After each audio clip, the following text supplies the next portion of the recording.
बिस्मिल्लाहिर्रहमानिर्रहीम, अस्सलाम वालेकुम एंड वेरी गुड मॉर्निंग। आप देख रहे हैं न्यू पाकिस्तान और मैं हूं आपके साथ ज़रिया राजपूत और मैं हूं आपके साथ अनवार खाबर। सबसे पहले हम बात करेंगे फ़लस्तीनियों के हवाले से, जहां हम देख रहे हैं कि इसराइल के फ़लस्तीनियों के खिलाफ मज़ालिम का सिलसिला तो जारी है और अब दुनिया भर के शऊर रखने वाले लोग इसराइल के मज़ालिम के खिलाफ आवाज़ बुलंद करते भी दिखाई दे रहे हैं। और ऐसी एक आवाज़ ऑस्ट्रेलिया से ताल्लुक़ रखने वाले उस्मान ख्वाजा की है। उस्मान ख्वाजा ने पर्थ टेस्ट में बाजुओं पर स्याह पट्टी बांधकर शिरकत की थी और इससे पहले भी हमने देखा था कि प्रैक्टिस सेशन के दौरान भी उन्होंने ऐसे जूते पहने थे जिस पर फ़लस्तीनियों से इज़हार यकजहती के लिए मुख्तलिफ नारे दर्ज किए गए थे और वो ये जूते पाकिस्तान के खिलाफ मैच में भी पहनना चाहते थे, ताहम ऐसा नहीं हो सका था। लेकिन मैच में उस्मान ख्वाजा को जूते पहनने से रोक दिया गया था और उसके बाद वो पाकिस्तान के खिलाफ मैच में इसराइल की जानिब से फ़लस्तीनियों के कत्लेआम के खिलाफ मैदान में बाजू पर स्याह पट्टी बांधकर उतरे थे। आईसीसी कहती है कि कवायद के मुताबिक खिलाड़ी जाती तौर पर पैगाम रसानी के लिए पेश की इजाजत की पाबंद है, यानी कि पहले उन्हें इजाजत लेना होगी, उसके बाद कोई कदम उठाना होगा। उस्मान ख्वाजा ने स्याह पट्टी बांधने के लिए कोई इजाजत नहीं हासिल की थी जिस पर उन्हें चार्ज किया गया, मगर उस्मान ख्वाजा जानते हैं कि इसराइल के मजालिम को उजागर करना कितना जरूरी अमल है, इसलिए मजलूम फलस्तीनियों पर दहशत गर्दी को दुनिया भर में उजागर करने के लिए क्रिकेट ऑस्ट्रेलिया और आईसीसी को बाज़ाब्ता तौर पर दरख्वास्त भी दी गई।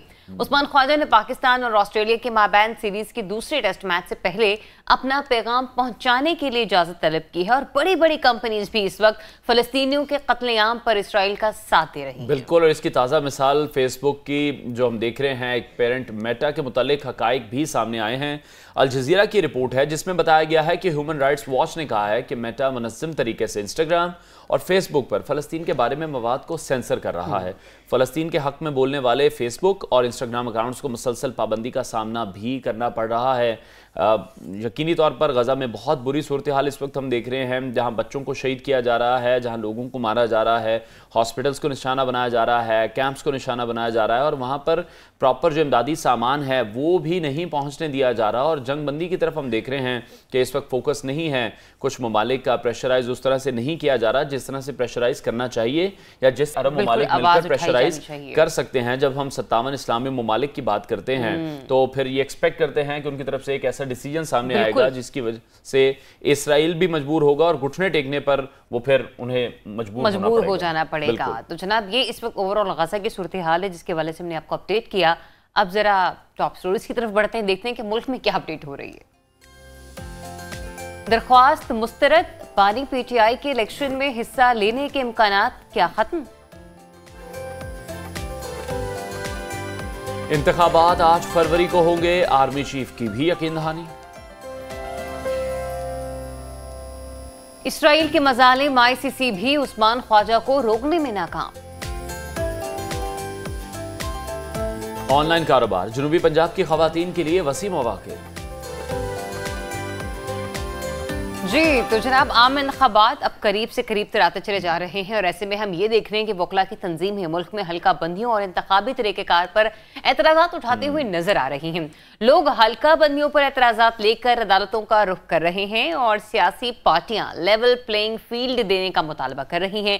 अब मुल्क में आज़ाद और शफाफ इलेक्शन के लिए सबके तहफ़्फ़ुज़ात दूर करना भी बहुत ज़रूरी है और इससे भी ज़रूरी है कि इलेक्शन की तारीख का मुतासिर ना होना, क्योंकि दूसरी जानिब हम ये देख रहे हैं कि अमेरिका के दौरे पर मौजूद army chief general Asim Munir साहब ने एक इंतहाई इंपॉर्टेंट स्टेटमेंट भी बिल्कुल, और अहम मुलाकात हुई है उनकी ओवरसीज पाकिस्तानी ताजरों से और ये यकीन दहानी भी आर्मी चीफ ने करवाई है कि मुल्क में आम इंतखाबात 8 फरवरी 2024 को होंगे। एक सवाल के जवाब में जनरल आसिम मुनीर का कहना था कि अगर किसी दरख्वास्त की वजह से इलेक्शन ताखीर का शिकार हो भी गए तो सेनेट के इलेक्शन से आगे नहीं जाएंगे और पाकिस्तान में सेनेट के इंतखाबात मार्च 2024 में होने हैं। आम इंतखाबात में हिस्सा लेने वालों की अगर हम बात करें तो चेयरमैन सेनेट सादिक संजरानी ने भी आम इंतखाबात में हिस्सा लेने के लिए कागजात नामजदगी हासिल कर लिए हैं और सादिक संजरानी कोयटा से कौमी असम्बली के हल्के NA 260 से इलेक्शन लड़ेंगे, जबकि वो सूबाई असम्बली के हल्का 32 से भी उम्मीदवार होंगे। बिल्कुल, दूसरी तरफ हमने ये देखा कि मुस्लिम लीग नून के सेक्रेटरी जनरल एहसन इकबाल साहब ये कहते हैं कि पार्टी की तरफ से नवाज शरीफ ही वजारत उस्मा के उम्मीदवार होंगे और इस्लामाबाद हाई कोर्ट ने दूसरी तरफ बानी चेयरमैन पीटीआई की तोशाखाना केस का सेशन कोर्ट का फैसला मुअत्तल करने की दरख्वास्त मुस्तरद कर दी है। तो किसी के लिए लेवल प्लेइंग फील्ड हमें नजर आ रही है तो किसी के लिए आसार बहुत ही गंभीर होते चले जा रहे हैं। Chief justice Islamabad high court justice Aamir Farooq और जस्टिस तारिक महमूद जहांगीरी ने फैसला सुना दिया, जिसके बाद अब बानी चेयरमैन पीटीआई के इंतखाबात में हिस्सा लेने के इम्कानात खासे खत्म हो गए हैं। इसके साथ साथ इस्लामाबाद हाई कोर्ट ने साइफर केस में इन कैमरा ट्रायल के खिलाफ बानी चेयरमैन पीटीआई की दरख्वास्त पर अटॉर्नी जनरल और एफआईए को नोटिस जारी कर दिया है, जबकि अदालत ने साइफर केस का ट्रायल फौरी रोकने की इस्तदा मंजूर भी नहीं की। और दूसरी जानिब पेशावर हाई कोर्ट ने इंतखाबी निशान और PTI intra party election case में इलेक्शन कमीशन को आज फैसला जारी करने का भी हुक्म दे दिया है। उधर आम इंतखाबात में शफाफ और लेवल प्लेइंग फील्ड फराहम करने के लिए पाकिस्तान तहरीक इंसाफ ने सुप्रीम कोर्ट में दरख्वास्त दायर कर दी है। उस तरफ इलेक्शन कमीशन ने 8 फरवरी के आम इंतखाबात के लिए तमाम सियासी जमातों को लेवल प्लेइंग फील्ड देने के अहकाम जारी कर दिए हैं। सीनियर तजियाकार नज़ीर लगारी साहब ने हमें ज्वाइन किया है, उनसे इस हवाले से मजीद बात करेंगे। लगारी साहब बहुत शुक्रिया। ये जनरल आसिफ मुनीर ने जिस तरह से बात की ओवरसीज़ पाकिस्तानी के सवाल में जवाब देते हुए, जिस तरह से वो कह रहे हैं कि इलेक्शन 8 फरवरी को होंगे, साथ ही साथ उन्होंने ये भी कहा कि लॉजिस्टिक बुनियादों पर अगर कुछ ताख़ीर होती भी है तो मार्च से पहले इलेक्शन हो जाएंगे, मार्च के बाद तक नहीं जाएंगे, मार्च से लेट नहीं हो रहे। मेरे ख्याल में लेट नहीं होनी चाहिए, और किसी को भी ये बात अगर कुछ दरअसल भी इसको मशकूक बनाते हैं कि जी 8 फरवरी को नहीं हो रहे हैं, तो सूरत हाल और ज़्यादा ख़राब होने का इम्कान ये है। मेरा ख्याल है कि 8 फरवरी से आगे की बात नहीं होनी चाहिए। वो आर्मी चीफ कहें या कोई और कहे, आर्मी चीफ की डोमेन पता नहीं है या नहीं है इलेक्शन कमीशन के मामलात पर, या पाकिस्तान के फेडरल गवर्नमेंट के मामलात पर, या हुकूमत के मामलात पर इस तरह की बात होती है या नहीं होती है, या करनी चाहिए या नहीं करनी चाहिए। इससे कतई नजर मैं ये कहता हूँ कि इलेक्शन की 8 तारीख अगर तय हो गई है तो फिर ये सुप्रीम कोर्ट की तरफ से तय हुई है, और यह हालांकि सुप्रीम कोर्ट की भी डोमेन नहीं थी, डोमेन तो इलेक्शन कमीशन की थी। तो हर कोई अपने डोमेन में रहेगा तो मामला ठीक रहेंगे। अगर एक इदारे के मामला डोमेन में दूसरा इदारा चला जाएगा तो वो बात दुरुस्त नहीं होगी। अब यही है कि अगर इलेक्शन के लिए ये डेट तय हो गई है, पहले भी ये हुआ था कि इलेक्शन कमीशन ने 11 फरवरी प्रपोज की थी, लेकिन बाद में सुप्रीम कोर्ट में सदर ने और सुप्रीम कोर्ट ने फिर अपना इलेक्शन कमीशन ने मिलकर ये तय किया कि 8 फरवरी है, चलें भी 8 उसको आप तय समझें और उससे आगे नहीं बढ़ना चाहिए, और उससे आगे बढ़ने का इशारा भी नहीं देना चाहिए, लचक भी नहीं दिखानी चाहिए। तो ये लचक दिखाना जो है ये मामला को उलझा देगा, और इससे ये होगा, अगर कोई और बात सोची जाए या ना सोची जाए, एक माजी का लाडला जो है वो अब लाडला बनने के तगोदौ में है, तो मेरे ख्याल में कि उसके ही आप ज्यादा उसको ज्यादा पॉपुलर बनाने का एक मामला हो सकता है, इसके अलावा और कोई मामला नहीं हो सकता। ठीक। अच्छा, जब आप मासी के लाडले के हवाले से बात करें तो मुस्तकबिल का लाडला हमें कोई और नजर आ रहा है, लेकिन जो मासी के लाडला है उनके इस वक्त हमें नजर आ रहा है कि इलेक्शन में हिस्सा लेने के इम्कानात जो है वो खासे खत्म होते हुए नजर आ रहे हैं। अगर ऐसा हो जाता है तो आपको लगता है लगारी साहब कि जो पीटीआई है बतौर जमात ये इलेक्शन का बॉयकॉट भी कर सकती है? नहीं, मेरे ख्याल में इलेक्शन का बाइकाट नहीं करेगी और उसे करना भी नहीं चाहिए, और ये 2008 में बाइकाट कर चुकी है पीटीआई, और उसका नतीजा भी देख चुकी है, और उसको मालूम भी है कि क्या होता है।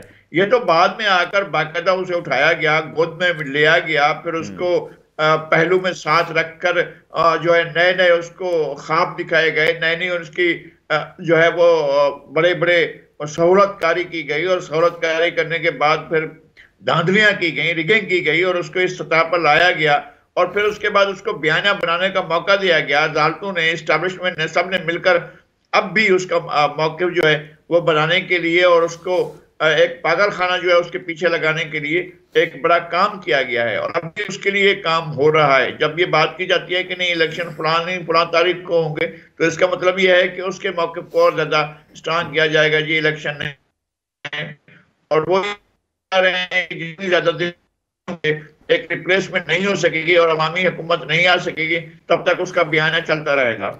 आज दे दें इक़्तिदार उसको, बरह रास्त उसको इक़्तिदार हवाले करते हैं, पता चल जाएगा कि वो कितना पॉपुलर है। ठीक है लगारी साहब, दूसरी तरफ हम देख रहे हैं पाकिस्तान पीपल्स पार्टी और नून लीग के दरमियान इस वक्त आपको लगता है कि सिर्फ नूरा कुश्ती ही चल रही है, क्योंकि पहले भी 16 माह की हुकूमत में मिल गए थे, और बहुत से लोगों का अभी भी ये ख्याल है कि ये अगली हुकूमत भी पाकिस्तान मुस्लिम लीग नून और पाकिस्तान पीपल्स पार्टी की ही होगी, ये बस रौला डाल रहे हैं और कुछ नहीं कर रहे।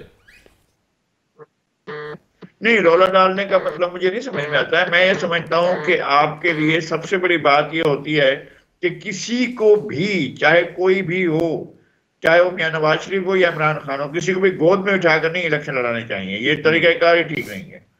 ये साफ लगता है कि कौन लाडला है। गली का बच्चा भी जान रहा होता है कि कौन इस वक्त जो है गुड बुक्स में है, और ये साफ नजर आ रहा है। अगर कोई इस पर एहतजाज कर रहा है तो अगर वो ये सोच रहे हैं कि मुझे भी लाडला बना दिया जाए तो ये खतरनाक सोच है, ये नहीं होना चाहिए। अगर पाकिस्तान पीपल्स पार्टी की ऐसी सोच है तो उसे इस सोच से दस्तबरदार होना चाहिए, बिल्कुल नहीं होना चाहिए। उन्हें अवाम की मर्जी से, अवाम की मंशा से जो है वो इलेक्शन लड़ना चाहिए और अवाम के फैसले को मानना चाहिए।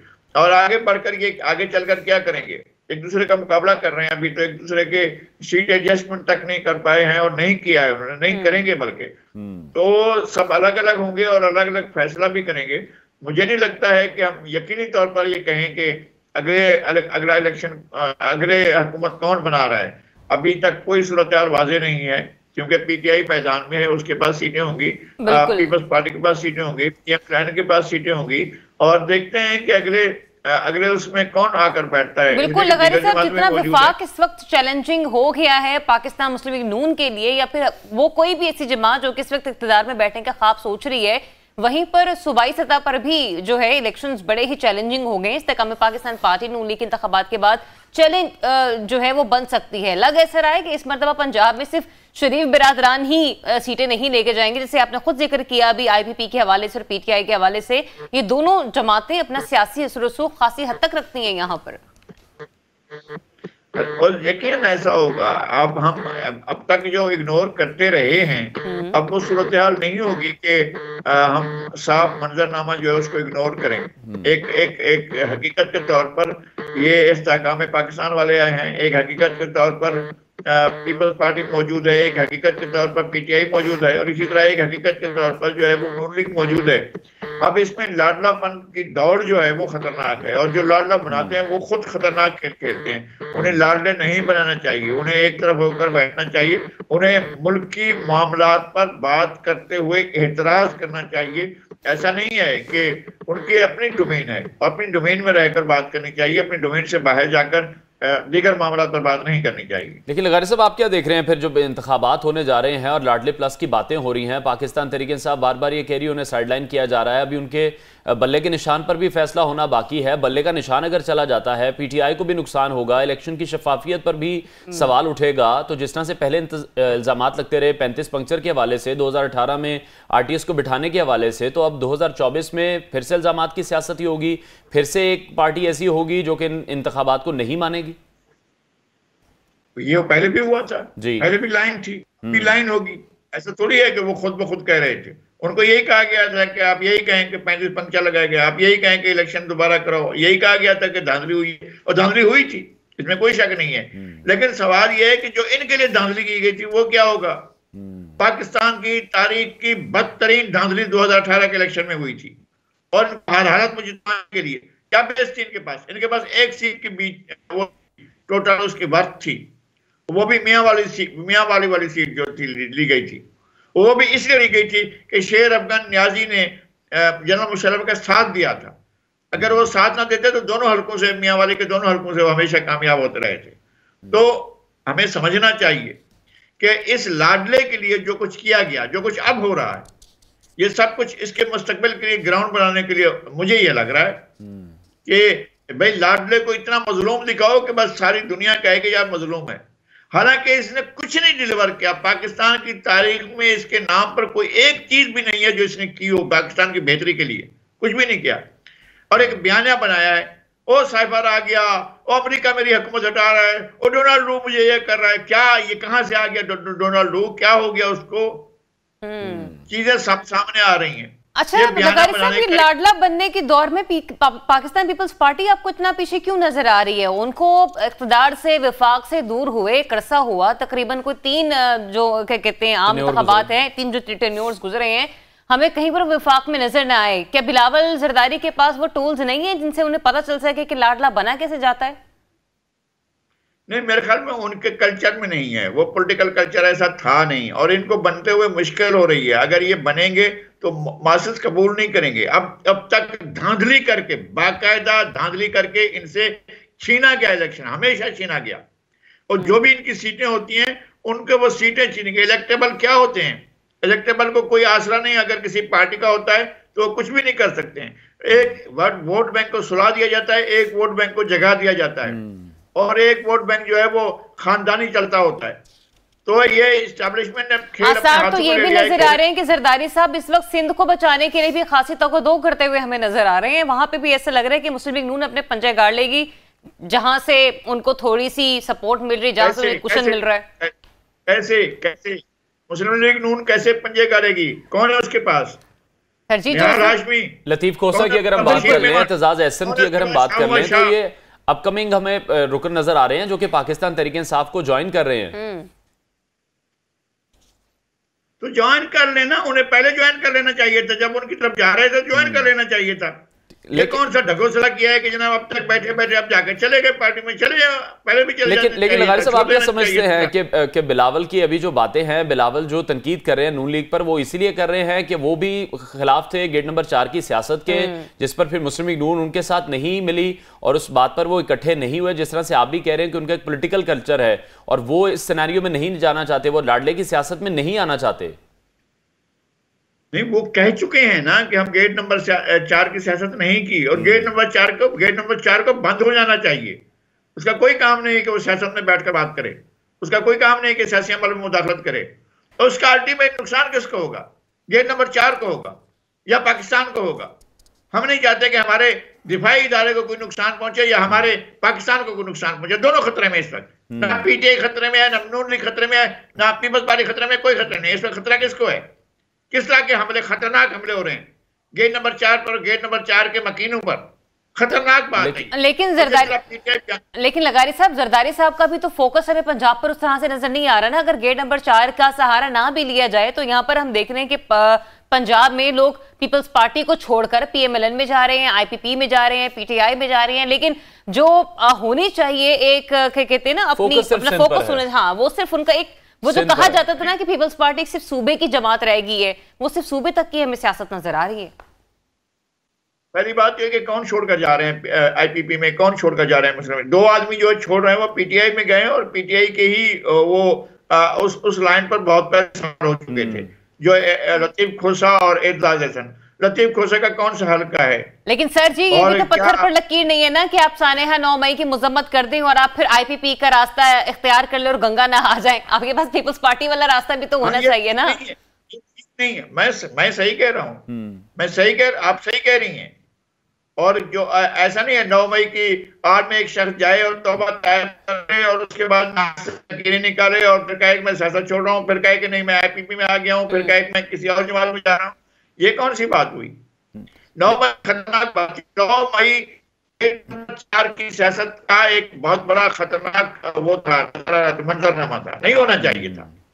हमारे सिक्योरिटी इदारे को और हमारे पाकिस्तान के जुग्राफिया को खतरा नहीं होना चाहिए। कोई ऐसी बात नहीं होनी चाहिए, उनके बारे में कोई ऐसी चीज नहीं की जानी चाहिए। की जाती है ना, इसलिए हम कहते हैं कि उनका कोई काम नहीं कि वो सियासी अमल में आए। कितनी देर तक इस तरह का सियासी अमल चलाएंगे? कितना ये कठपुतली का खेल चलेगा? कब तक इस तरह की कठपुतलियां इमरान खान जैसी, नवाज शरीफ जैसी लाकर आप बिठाते रहेंगे? नहीं हो सकेगा ना, ये चलेगा नहीं।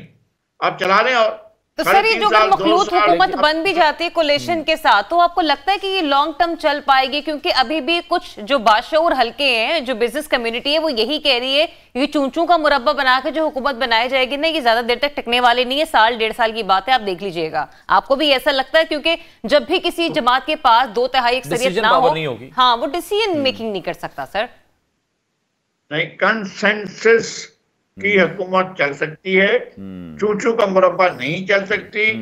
और 2/3 मेजॉरिटी दिलाने के लिए जो अब तक दौरे डाले जाते रहे हैं पाकिस्तान को दी गई, कौन सी 2/3 मेजॉरिटी नहीं थी जो 1997 में दी गई? 3/4 मेजॉरिटी थी। पीपल्स पार्टी के पास 18 सीटें थी, सबसे बड़ी अपोजिशन की पार्टी पीपल्स पार्टी थी, उसके पास 18 सीटें थी। सारी सीटें जो है पीएमएलएन को दे दी गई थी। तो क्या हुआ उसके नतीजे में? कौन सा पाकिस्तान आगे बढ़ गया था? नहीं होगा ऐसे। अगर हम मसनूई तौर पर किसी को 2/3 मेजॉरिटी दिलाएंगे भी, तब भी पाकिस्तान नहीं चलेगा। इस तरह से नहीं चलेगा। पाकिस्तान अवाम के पास छोड़ें, अवाम का काम है वो खुद फैसला करें। ये बयाना बनाया, ये नहीं है किसी को मजलूम बना दे, किसी को जालिम बना दे। लगारी साहब, अभी भी आप समझ रहे हैं फिर यही सब कुछ हो रहा है जिस तरह से अलायंसेस हो रहे हैं बाप पार्टी के साथ, जेयूआईफे के साथ, एमक्यूएम के साथ, फिर आईपीपी तो कहा यह गया कि नून लीग को फैसिलिटेट करने के लिए बनाई गई है, उनकी बी टीम है और जब जरूरत पड़ेगी तमाम सीट्स उनके साथ एडजस्ट कर ली जाएंगी। तो फिर ये वही सब कुछ हो रहा है। नहीं, मैं ऐसा नहीं समझता हूँ। मैं समझता हूँ कि एक खेल बंद होना चाहिए। ये नहीं किसी को लाडला बनाने के लिए जो है मैदान को, स्टेटस को आप बरकरार रखें, क्या रखें आप स्टेटस को का क्या मतलब कि जागीरदारी को बरकरार रखा जाए, सरमायादारी को बरकरार रखा जाए, और पाकिस्तान के जो कुदरती वसाइल हैं, जो पाकिस्तान के नेचुरल वसाइल हैं, उनका एक्सप्लॉयटेशन ना हो, उनको पाकिस्तान के हक में इस्तेमाल ना किया जाए। और कौन सी चीजें जिसके लिए आप सियासत करते हैं? पाकिस्तान को खुशहाल बनाने का अमल न किया जाए, कौन सा ऐसा काम है? और सियासी बात, इन सियासी जमातों के पास क्या है? वो सिर्फ लाडलेपन के अगर दौड़ में चलेंगी तो ठीक नहीं होगा, खुद उनके लिए ठीक नहीं होगा भाई, जो लाडला बनाने के लिए ये दौड़ कराते हैं। ये इस तरह की दौड़ें कराना जो है पाकिस्तान के लिए ठीक नहीं है। हमारे और आपके बच्चे यहाँ पर मौजूद हैं, हमारे बाद हमारे आने वाली नस्लों ने आना है, इसी मुल्क में रहना है, इसी जुग्राफी में रहना है। इसको एक बेहतर गवर्नेबल बनाएं। यहाँ से जागीरदारी का खात्मा होना चाहिए, यहाँ से सरमायादारी का खात्मा होना चाहिए, उस तरह की चाहिए जिस तरह से लोगों ने पाकिस्तान को लूट का माल समझकर अपने घर बनाए हैं, ये खत्म होना चाहिए। सर लेकिन लकारी साहब ये पॉसिबल कैसे होगा? केसेस बनते हैं लेकिन हमने किन्हीं केसेस में लोगों को सुरखरू होते हुए भी देखा है। वो सियासी जमातें जिनका मुस्तकबिल खत्म कर दिया गया 2018 के आम इंतखाबात में, अब उन्हीं के एक लीडर को दोबारा से वज़ीर आज़म बनाने के लिए तमाम केसेस का खात्मा हो गया। फिर कैसे लोगों की गिरबानों पर हाथ डाला जाएगा? कैसे उन्हें जेल की सलाखों के पीछे डालेंगे? ये बात कहने में, सुनने में बहुत अच्छी लगती है, आपको भी और हमें भी। 2023 और 2024 में जो लाडले हैं, आगे जाकर वो लाडले न रहें। और जो आज सबसे ज्यादा समझा जा रहा है कि कुचले जा रहे हैं, जो सबसे ज्यादा समझा जाए कि जो है वो इंतकाम का निशाना बन रहे हैं, कल वही सबसे बड़े लाडले बन जाए तो फिर आप क्या कर लेंगे और हम क्या कर लेंगे? मैं कहता हूँ ये खेल बंद होना चाहिए, ये खेल बंद होना चाहिए। ठीक है, बहुत शुक्रिया सीनियर तजियाकार नज़ीर लगारी साहब हमारे साथ मौजूद थे, आपका बहुत शुक्रिया। ब्रेक लेते हैं नाज़रीन, ब्रेक के बाद आपको दोबारा जाना। Stay tuned to Pakistan.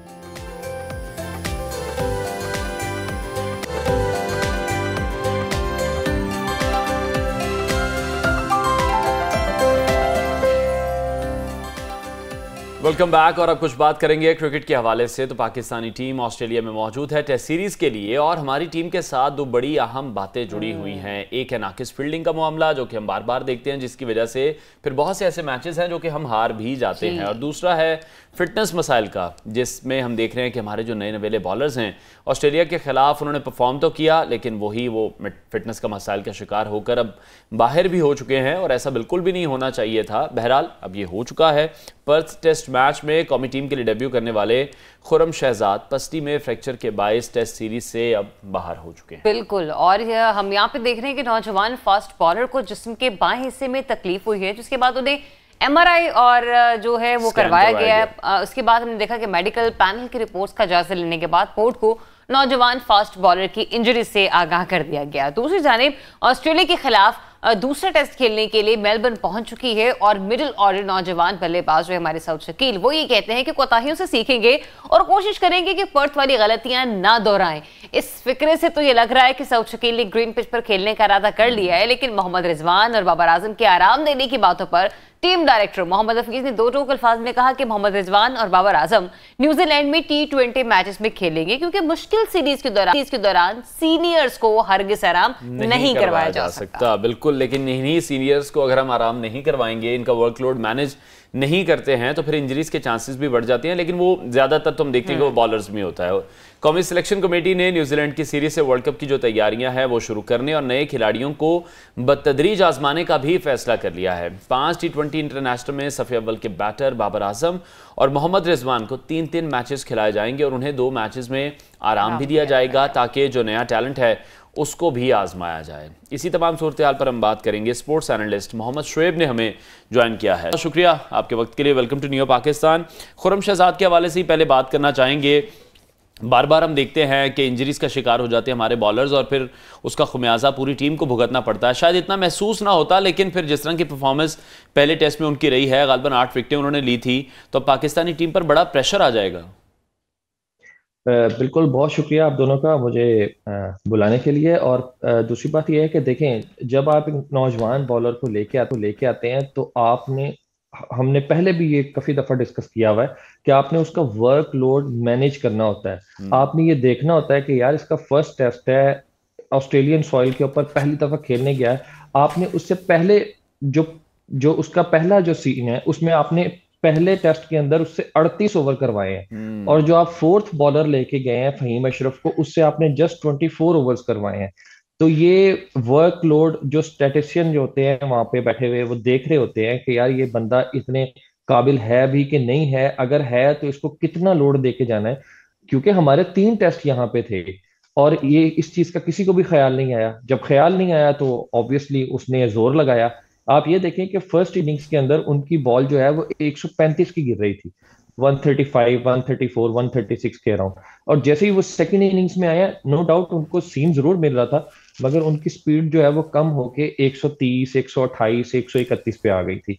तो इसका मतलब साफ जाहिर था, और जो वहां पे डक में तो बैठे हुए शुएब, लोग आप थे ये वो कह रहे देख हैं भी कि रहे थे। उनसे ज्यादा ओवर्स करवाए गए हैं, ज्यादा वर्कलोड डाला गया, ये वजह है कि वो अच्छा परफॉर्म नहीं कर पा रहे? नहीं, परफॉर्मेंस उनकी बहुत अच्छी थी, मगर देखें जो इंजर्ड हो इंजरीज गए। के मैटर होते हैं, खास तौर पे जो लोग फास्ट बॉलिंग करते हैं या देखते हैं, उनको अच्छे तरीके से पता होता है कि ये जो ऑस्ट्रेलियन विकेट्स होती हैं इनके ऊपर आपको जोर से हिट करना पड़ता है बॉल को नीचे। जब आप जोर से हिट करते हैं तो उससे आपकी बैक जो है वो जोर लगाती है, जब जोर लगाती है तो आप 38 ओवर्स जो है वो एक फास्ट बॉलर से नहीं करवा सकती, या अगर करवा भी सकते हैं तो उससे जिस तरह आपने 24 फहीम अशरफ से आप फोर्थ बॉलर लेके गए हैं उनको जी एज जी अ जी। मेन बॉलर कंसीडर किया हुआ है, आपने उनको एज अ ऑलराउंडर कंसीडर नहीं किया हुआ। जब आपने ऑलराउंडर कंसीडर नहीं किया हुआ तो वो जब रन इतने ज्यादा दे रहे हैं तो ऑब्वियसली अंदर खड़े कप्तान को तो यही होगा ना कि मैं रन्स को किसी तरह कंट्रोल करूं और विकेट्स भी हासिल करूं। तो ऑब्वियसली उनसे फिर मैनेज नहीं हो पाया।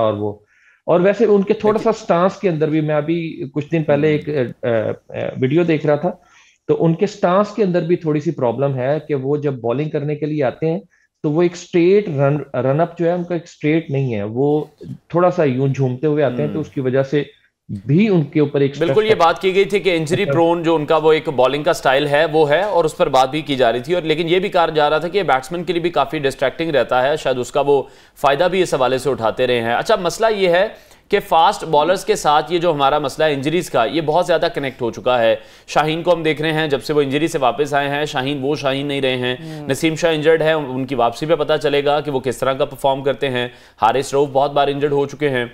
तो आप फिर ये एक्सपेक्ट ना करेंगे जिस तरह से वसीम अकरम और वकार यूनुस ने जितनी लंबी क्रिकेट खेली है, जिस तर्ज की क्रिकेट वो खेलते रहे हैं, टेस्ट सीरीज बहुत ज्यादा उन्होंने खेली हैं, फिर ये तमाम चीजें हम इन प्लेयर से एक्सपेक्ट ना करें।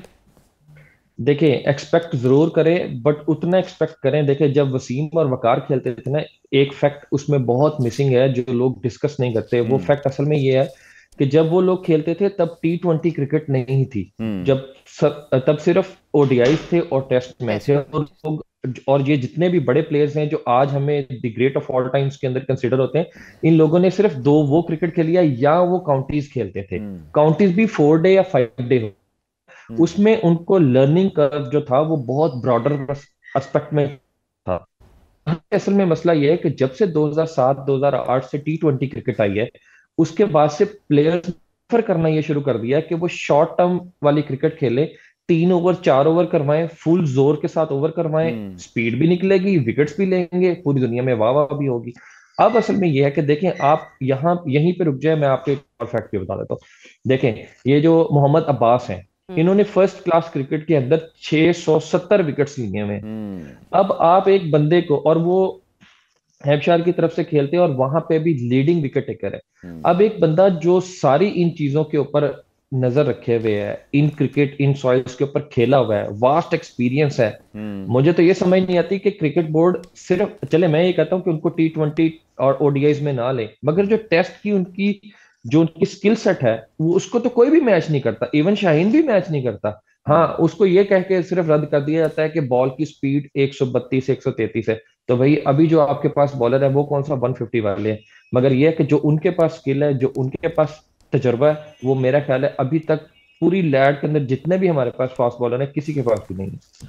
सही। अच्छा, इससे पहले कि हम लोग T20 की तरफ जाएं, जरा मुझे ये अपडेट कर दें कि जो खुर्रम शहजाद, चूंकि अब इंजर्ड हो गए हैं, नहीं खेल पाएंगे, क्या खबर है, क्या अपडेट है, इनकी जगह किसको मौका दिया जाएगा? किसी प्लेयर का नाम आपके नजर में हो कि हाँ इनके नाम के हवाले से बातचीत हो रही है?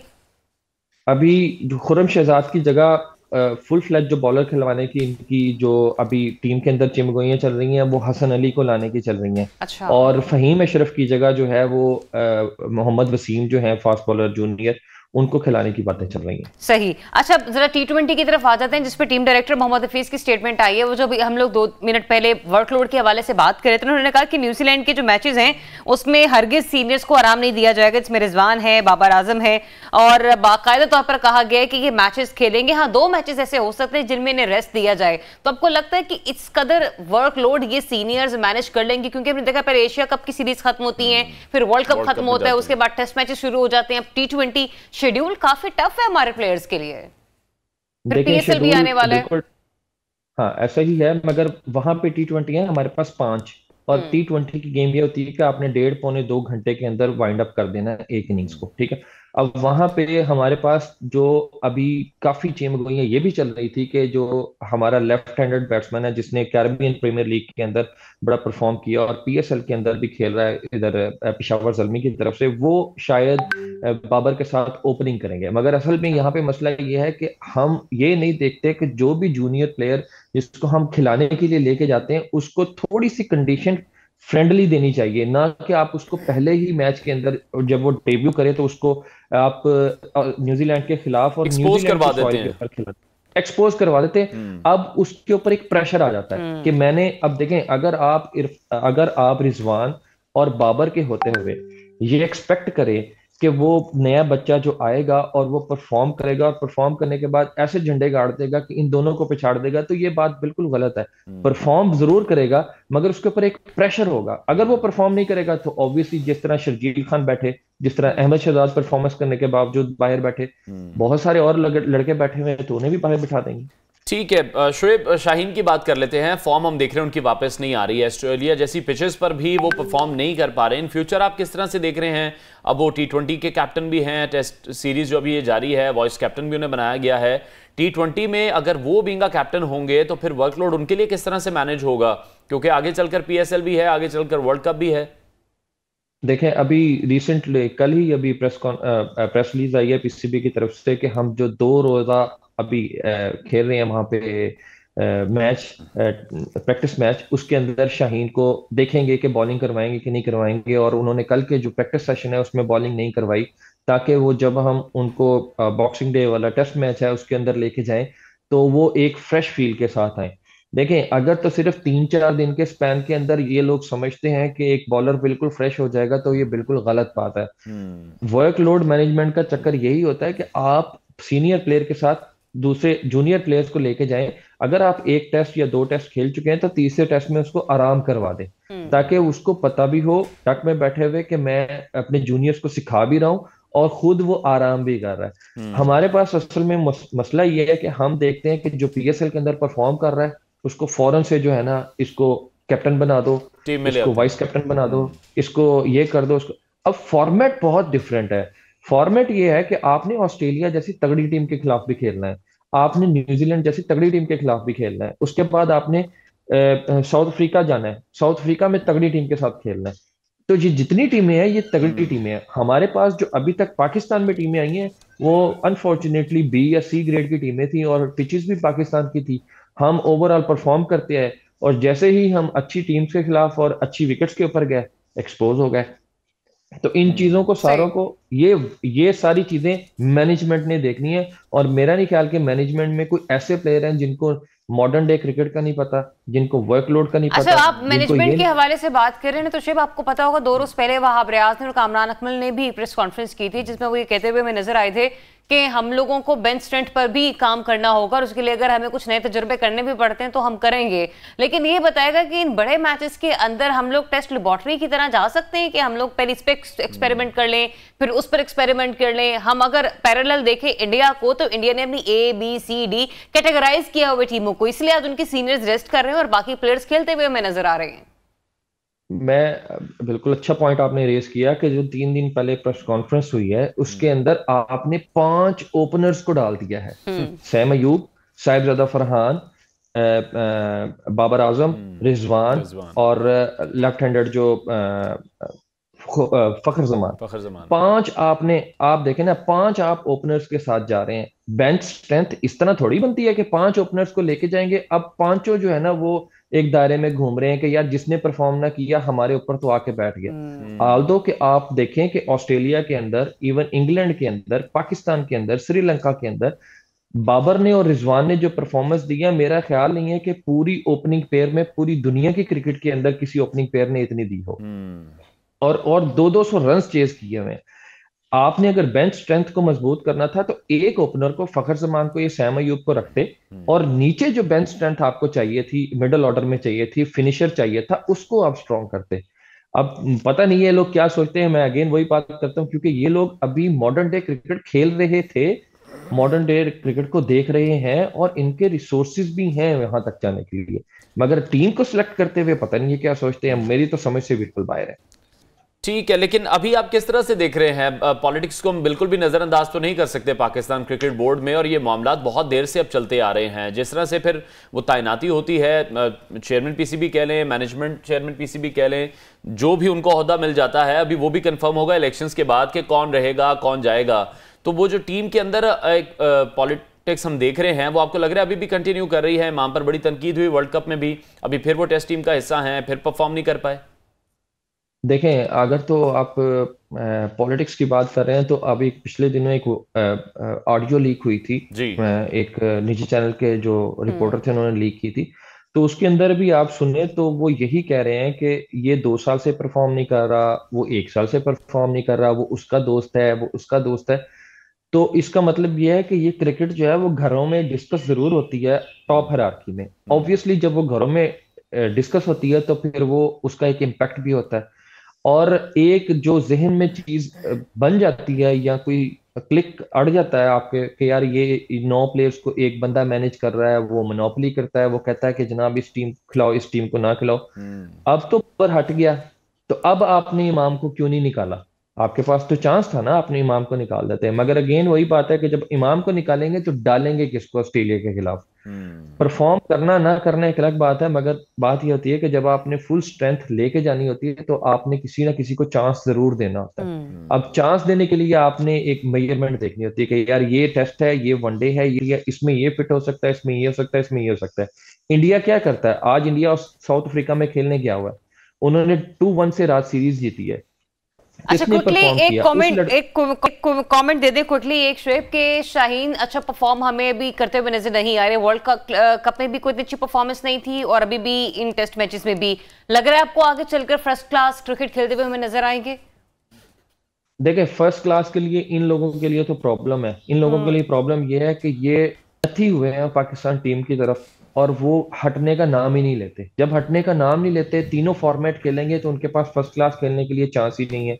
और जब चांस होगा तो ये कोई ना कोई ऐसा एक्सक्यूज कर देंगे, जैसे अभी आपने रिसेंट देखा, हारिस रऊफ को कहा गया कि आपने थोड़ी देर पहले ही 4 डे क्रिकेट खेली है तो आप पाकिस्तान की तरफ से बॉलिंग करें, तो उन्होंने स्ट्रेट अवे इनकार कर दिया, और अब वो जाके BBL खेल रहे हैं। तो ये चांस होता है, चांस लेना पड़ता है प्लेयर को, और उसको अपने आप को मनवाने के लिए चांस करना पड़ता है। हमारे से बड़े प्लेयर हैं वसीम अकरम, उन्होंने कहा था कि अगर इन्होंने बड़ी क्रिकेट खेलनी है, बड़े अपना नाम बनाना है, सिर्फ T20 के अंदर नाम नहीं चाहिए, हमें तीनों फॉर्मेट के अंदर नाम चाहिए। अगर एक T20 या ODI में स्किल सेट अपनी पेश कर सकता है तो वो वर्ल्ड इसमें टेस्ट क्रिकेट में कर सकता है। ठीक है, उन्होंने नहीं किया। बहुत शुक्रिया। स्पोर्ट्स एनालिस्ट मोहम्मद शुएब हमारे साथ इन कॉन्वर्सेशन थे। नाजरीन, आगे बढ़ते हैं और एक नई रिसर्च है जो हम आपके साथ शेयर करने जा रहे हैं। चीन में रिसर्च की गई है, और इस रिसर्च के मुताबिक जो लोग नाश्ता नहीं करते हैं उनमें फिर अब ये कहा जा रहा है कि एक अरसा गुजर जाने के बाद अल्लाह ना करे कैंसर का जो खतरा है वो उन लोगों के मुकाबले में ज्यादा हो जाता है जो कि नाश्ता बाकायदगी से खाते हैं। तो रिसर्चर्स ये बता रहे हैं कि वो लोग जो नाश्ता नहीं करते थे उनमें ग़िज़ाई नाली के कैंसर, कोलोरेक्टल कैंसर, जिगर के कैंसर और पताशी और बाइल डक्ट कैंसर का खतरा ज्यादा पाया गया है। और फिर नाश्ता ना करना जो है वो ग्लूकोज मेटाबॉलिज्म, दायमी सोजिश, मोटापा, दिल की बीमारी का भी बायस बन सकता है। और रिसर्चर्स ये भी बताते हैं कि 63,000 बालिग अफराद के नाश्ते के मामूलात और मैदे की कैंसर के खतरे के दरमियान जो वाबस्तगियां हैं उसका जायजा लिया गया। मतलब कि जो कनेक्शन है ना अंदर, वो उसकी रिसर्च सामने आई, और वहां पर फिर ये जो है चीजें मालूम हुई कि जनाब ये तो कैंसर के मरीज में ऐसे लोग जो है वो मुब्तला हो जाते हैं। तो कोशिश कीजिए कि जब आप सुबह अपने किसी भी काम के लिए जा रहे हैं तो थोड़ा बहुत नाश्ता करके निकलें। अच्छा, ये जो अनवार ने ऐसे करके मेरी तरफ जेस्चर दिया था ना, वो उन लोगों में से, हाँ, वजह थी। अच्छा ठीक है, देखिए आप कर आते हैं, आपके पास बीवी है, मेरे पास अभी हस्बैंड नहीं है, ठीक है, तो मैं अभी नाश्ता नहीं करके तो हस्बैंड बनाएंगे आप, ये एक्सपेक्ट करेंगे नहीं, वो आपके लिए जब शादी कोऑपरेटिव तो हो सकते हैं ना, ठीक है ना, हो सकते हैं, लेकिन नाश्ता आपने खुद ही करना है, मेरा ख्याल है, बड़ा जरूरी है। देखिए जैसे अगर आपने कल नाश्ता नहीं किया या आज नाश्ता नहीं किया तो आपका दिन कैसा चाय बिस्किट खाई थी वैसे भी हम दोनों, चाय बिस्किट इज नॉट अ नाश्ता। और इस पे भी हमने एक प्रोग्राम पहले भी किया हुआ है कि वो कितना डेंजरस है, हालांकि मैं भी आपके साथ खा रहा था। ये बिल्कुल ऐसा ही है, लेकिन उसमें ये है कि हम लोग किसी दिन ना कोशिश करेंगे माहिर ग़िज़ाइयत से ये जाने कि नाश्ता करने के भी स्पेसिफिक आवर्स कौन से हैं, ठीक है, क्योंकि अमूमन लोग 11-12 बजे के बाद भी नाश्ता को नाश्ता कंसीडर कर रहे होते हैं, तो क्या वो नाश्ते में शुमार होता है या फिर वो अब आपका ब्रंच टाइम? अब जो तस्वीर इस वक्त हम अपनी स्क्रीन पर देख रहे हैं ना, ये है प्रॉपर नाश्ते, और जो वो नाश्ते वो जो हम लाहौर में खाए जाते हैं। नवीद, ये हम आपको दिखा रहे हैं, नवीद एक्चुअली हमारे प्रोड्यूसर हैं, तो ये अनवार ये मैसेज कन्वे करना चाह रहे हैं नवीद कि इस तरह के नाश्ते हमें फिर वो जो है शो के बाद मिलने चाहिए। लेकिन आप वैसे अगर जब नाश्ता करती हैं तो क्या नाश्ता करती हैं? मैं अमूमन नहीं, वैसे मुझे सॉसेजेस वाला ऑमलेट बहुत पसंद है। अच्छा, और मुझे नहीं, लेकिन डेली रूटीन में तो नहीं। हाँ, नहीं, मैं खुद बनाती हूँ। चीज वो तो और खराब होगा, लेकिन मैं ये कह रहा हूँ अच्छा नाश्ते का मैंने पूछा था। अच्छा नाश्ते से मुराद नहीं, मेरे लिए यही अच्छा नाश्ता होता है कि ब्राउन ब्रेड ले लिया आपने, ऑमलेट साथ ले लिया, पराठा खाए हुए बहुत ज्यादा दिन हो गए क्योंकि वो थोड़ी डाइट मेंटेन करनी पड़ती है, क्योंकि कुछ पराठे आप खा सकते हैं हल्का सा देसी घी लगा के, ये नहीं नुचड़ता हुआ नहीं, ये नहीं होना चाहिए जो कॉन्सेप्ट है। फील नहीं आ रही होती है अनवार, किस वजह से? मतलब वो सूखा सूखा कहीं कहीं लगा हुआ होता है, कहीं कहीं नहीं लगा, तो ऊपर वाले हिस्से पे लगा लो नीचे। यही तो हम लोगों का प्रॉब्लम है कि हम मॉडरेशन में फिर नहीं रहते हैं, और हम कहते हैं कि जो चीज भी हो वो फिर न्यूट्रिडी भी होती है। लेकिन यही मैं कहूंगा कि अगर आप लोग ओट्स खाते हैं, दूध में खाते हैं या फिर पानी में खाते हैं, अगर बहुत लोग डाइट कॉन्शियस हैं तो वो फिर पानी में भी अच्छा, दलिए को लेते हैं। और चीज भी नाश्ते में बहुत बेस्ट रहती है कि जो भी आप देसी घी के पराठे की बात कर रहे थे ना, अमूमन हम लोग जो सहरी के औकात में खाती नहीं है वो छोटी सी रोटी फुल्का और उसके ऊपर देसी घी डालकर, वो बहुत बेस्ट होती है। तो ये मेरी खुद की भी बड़ी फेवरेट है और मेरे ख्याल से आपको फैट्स बिल्कुल देसी घी नहीं देता, ये सबसे देसी घी की खासियत है। बहुत सी ऐसी ऑप्शंस है नाश्ते में मौजूद है, जैसे मैं ओट्स का बता रहा हूँ, उसमें आपको चीनी ऐड करने की जरूरत नहीं है, बहुत ही ताकतवर नाश्ता है ये। अगर आप शुरू में ही देखिए, अगर आप सुबह का ही मील इतना अच्छा, जिसको हम कहते हैं ना एक तगड़ा मील ले लें, तो फिर आपका दिन भी अच्छा गुजरता है। आपको ना हफ्ते 2 हफ्ते बाद अपनी जो बॉडी में स्ट्रेंथ है वो भी फील होने लग जाती है। अच्छा अनवर, आप तो ओट्स डेली बेसिस पे खा रहे होते हैं, तो मुझे बताइए कि अगर आप एक बॉल ओट्स का ले लेते तो वो आपके कितने घंटे कितने आवर्स आप उसके साथ मेंटेन रहते हैं? मैं शो के बाद फिर नाश्ता करता हूँ, मेरा डबल नाश्ता होता है, तो मैंने उसके बाद एग वाइट्स भी खाने होते हैं। तो वो जो आप ओट्स खा रहे हैं उसमें देखें आपको शुगर जैसे लोग अगर ओट्स खा लें तो कितने घंटे तक चल पाएंगे? नहीं, उसके बाद आपको स्नैक लेना पड़ जाता है, क्योंकि ओट्स भी आपको भूख लगवाता है। वो जो आप नाश्ता करते हैं आपका डाइजेस्टिव सिस्टम जो है वो भी बेहतर रहता है और वो जल्दी डाइजेस्ट भी हो जाता है, इसलिए आपको दोबारा भूख लगती है और आप लाइट रहते हैं ना, आप मतलब ये नहीं होता कि कोई बर्डन फील कर रहे होते हैं। जैसे मैं सुबह हम नाश्ता करके आए और शो कर रहे हो तो एक वो जो भारी फील होती है वो नहीं मुझे होती है, मैं बिल्कुल इजी रहता हूँ। फिर आप एग वाइट्स खा सकते हैं, कॉफी का कप पी सकते हैं, और ये जो हम लोगों का रुझान है ना बहुत ज्यादा चाय पीने का, आजकल बिला वजह का, वो भी बहुत नुकसान ये अच्छा, इस चीज पे तो मैं खुद भी कहती हूँ कि अगर आप चाय पी रहे हैं तो ज्यादा दूध वाली और ज्यादा चीनी के साथ, तो वो मैदे के ऊपर ना एक अलग वजन रखती है अपना, आपके स्टमक में जगह भर जाती है, आप कुछ और खा नहीं सकते। यही वजह कि फिर चाहे भूख मिटा रही होती है। लोगों ने स्पेशल मग्स रखे हुए हैं और वो मग हैं डोंगे जैसे, जिनसे आप वॉशरूम्स में नहाते हैं, तो वो उस साइज के मग रखे हुए हैं, वो ठंडा करके पीते हैं, जो कि फिर उनके लिए डबल नुकसानदेह हो जाती है। बिल्कुल, चाय के जो नुकसानात हैं और जो कॉफी की अफादियत है, इस पर हम ब्लैक कॉफी में आजकल प्रोग्राम जरूर करेंगे, गटागट पी रही हूं और एक उबले हुए अंडे के साथ, तो ये बेहतर है ना? जी ये बिल्कुल ठीक है, आप कर सकते हैं और ग्रीन टी भी पी सकते हैं, उसका भी फायदा है। चाय को अगर अवॉइड करना चाहें तो इस पर हम अलग से भी एक प्रोग्राम जरूर करेंगे, एक सेगमेंट जरूर करेंगे। अभी ब्रेक लेते हैं, ब्रेक के बाद आप जाके जरा चाय पराठे का नाश्ता कीजिए। ठीक है।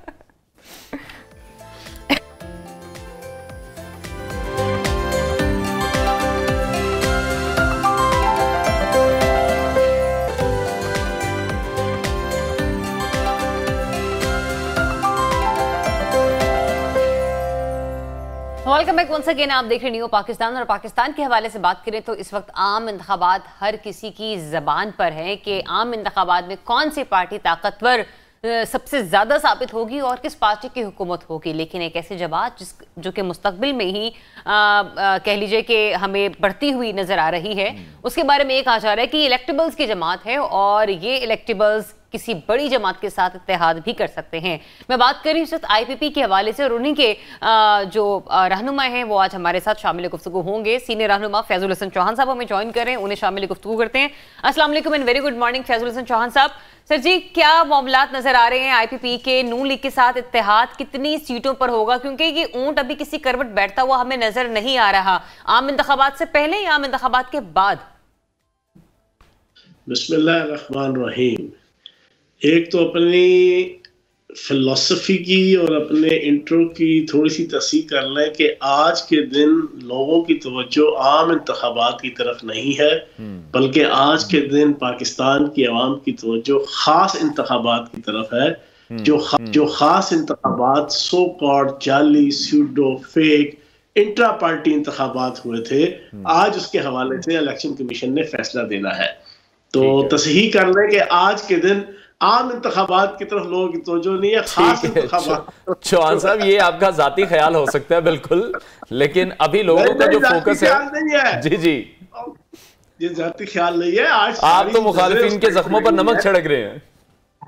वो जो 2 नंबर इंतखाब हुआ था, जिस इंतखाब के ऊपर मैंने सिंपल एक ट्वीट किया था, बड़ा वायरल हुआ था। मैंने कहा यार, मैं तहरीक इंसाफ के वोटर्स, वोटर और कायदीन से सिर्फ एक सवाल पूछूंगा कि जिस आपाधापी, छीना छपटी, मारा मारी के साथ और जिस चलाकी, अय्यारी, मक्कारी और 2 नंबरी के साथ जिस स्यूडो, सो कॉल्ड और फेक तरीके से आपने अपना इंट्रा पार्टी इलेक्शन करवाया है, अगर आम इंतखाबात फरवरी 2024 के भी ऐसे करवा दिए जाएंगे तो क्या आप उसका रिजल्ट तस्लीम करेंगे? देखा ना कितना जबरदस्त सवाल मैंने पूछा जी। मैंने कहा हाँ या ना में जवाब। फैजुल हसन चौहान साहब, मुझे ये बताइए कि IPP जब करवाएगी अपने इंट्रा पार्टी इलेक्शन, तो आप लोग क्या जो है वो मयार सेट करेंगे, क्या क्वालिटी सेट करेंगे कि ये पैमाना होगा, ये रडार होगा और हाँ पता चलेगा कि जमहूरियत है इस मुल्क में? आपने बड़ा अच्छा सवाल पूछा और आपने साबित किया कि आप माशाल्लाह बड़ी विजिलेंट एंकर है, बड़ी समझदार एंकर है। लेकिन जनाब, आप मुझे एक चीज बताएं, ये हाई मॉरल ग्राउंड्स की जो पीपड़ी थी, ये सुबह से लेके शाम तक कौन बजाया करता था? ये हाई मॉरल का जमात जी जी चाड़े बड़ा में जवाब दे दूंगा, पहले जवाब दे दूंगा जी जी जरूर। तो आप मुझे बताओ कि ये हाई मॉरल ग्राउंड की जो लस्सी बना के खुद भी जनाब पिया करते थे और सारों को पिलाया करते थे, वो कौन करते थे? तो कहने का मकसद यह है, जब आप हाई मॉरल ग्राउंड्स की बात करेंगे तो फिर हाई मॉरल ग्राउंड्स के ऊपर सबसे पहले अपनी पर्सनैलिटी, अपनी शख्सियत, अपनी पार्टी, अपना ग्रोह, अपना अमल, अपना एक्ट, वो आपको प्रेजेंट करना पड़ेगा। जब आप नहीं करेंगे तो देन आप हिपोक्रेट, मुनाफिक, झूठे, अय्यार और मकार माने, पहचाने, गर्दाने जाएंगे।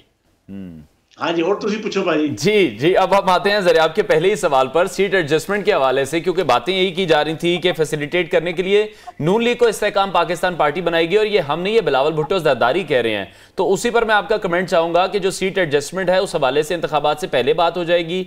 कल हम आसिफ किरमानी साहब से भी बात कर रहे थे, वो यही कह रहे थे कि वो इस बात के बिल्कुल खिलाफ हैं कि जो सीट एडजस्टमेंट के मामलात हैं वो इंतखाबात से पहले कर लिए जाते हैं, पार्टियां आपस में मुकमुका कर लेती हैं। तो अगर इंतखाबात के बाद ये तमाम तर मामले किए जाएं, वो फिर भी जस्टिफाइड होते हैं कि मिलकर एक मखलूत हुकूमत बनाई, अवाम के लिए काम किया, पहले मुकमुका नहीं होने चाहिए। आप क्या समझते हैं? देखें, अगर आपकी आइडियोलॉजी मान ली जाए तो फिर जब ये आसिफ किरमानी साहब की आइडियोलॉजी नहीं, उसकी नहीं, जो शुरू में आपने कहा ना जी जी कि सीट एडजस्टमेंट हो रही है, तो ये साबित करती है कि IPP बनाई जनाब नून लीग को फैसिलिटेट करने के लिए है। तो फिर आपकी आइडियोलॉजी को माना जाए तो इसका वाइस वर्सा ये भी बनता है कि बिलावल ने कहा था मेरे पर आप सुबह ताबड़तोड़ हमले ना करें, आप बड़े चार्ज आए हैं आज। तो छोड़ो तो सही ना, पूरी बात जी जी जी जी। अगर आपकी आइडियोलॉजी मान ली जाए कि IPP बनाई गई है नून लीग को फैसिलिटेट करने के लिए, तो सीट एडजस्टमेंट अगर होती है तो फिर तो ये नतीजा भी निकलता है कि नून लीग बनाई ही IPP को फैसिलिटेट करने के लिए है कि वो सीट एडजस्टमेंट कर रही है नून लीग उनके साथ। ये चीज नहीं है। IPP अपनी पार्टी है, उसका अपना इंतखाबी निशान उकाब है, उसकी अपनी आइडेंटिटी है, उसका अपना पार्लिमानी जनाब ग्रुप होगा, कौमी असम्बली के अंदर भी, सूबाई असम्बलियों के अंदर भी, और नून लीग की अपनी है। बाकी अपना अपना ऑब्जेक्टिव है, सेम ऑब्जेक्टिव के ऊपर, सेम इंटेंशन के ऊपर, सेम आइडियोलॉजी के ऊपर आप सीट एडजस्टमेंट कर सकते हैं। ना तो ये इत्तेहाद है, ना ही ये कोई दम किया जा रहा है नून लीग को आईपीपी में और आईपीपी को नून लीग में। ठीक। तो सर उन क्या कहते हैं सियासी लीडर्स का क्या करना है जो इस वक्त सानेहा 9 मई की मजम्मत करके सीधा आईपीपी में गंगा नहाने जाते हैं और फिर वहां पे हम ये देखते हैं कि शमूलियत का ऐलान भी कर लेते हैं। पीपल्स पार्टी को भी शिकवे शिकायतें कुछ इस तरीके से हैं कि वहां पर ये सूरत हाल देखने में नजर आ रही है कि जो भी वहां से मजम्मत करता है तो जाता है आईपीपी के पास और फिर वही इलेक्टेबल्स जो हैं उसके साथ आप लोग सियासत करेंगे और सीट एडजस्टमेंट की बातें होंगी। ये हम देख भी रहे हैं कि मरीम नवाज और अलीम खान एक ही हल्के से आगे सूबाई असेंबली के उम्मीदवार भी नजर आ रहे हैं। आपने बड़ा गुंजलक किस्म का सवाल पूछा है कि इसका सिरा कुछ समझ नहीं आ रहा कि अलीम खान और मरियम नवाज का जवाब दूं या जो आईपीपी से। सर आप समझा दें, चौहान साहब आप समझा दें, मेरा तो कोई सवाल ही आपको समझ नहीं आ रहा आज।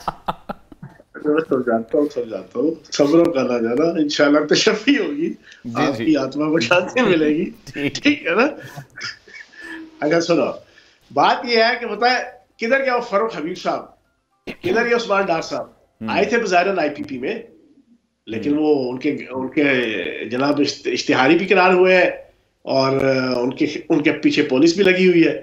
ये बात नहीं है कि जो आईपीपी में आ गया तो उसका कोई रास्ता साफ। मैं भी अभी तक पेशियां भुगत रहा हूँ, मेरे ऊपर भी जो केसेस हैं जो 9 मई का और उससे पहले क्या मैं पेशियां भुगत रहा हूँ, जो एक इंतहा पसंद लीडर की जनाब के हाथों की लगाई हुई दांतों से हम खोलने लगे हुए हैं।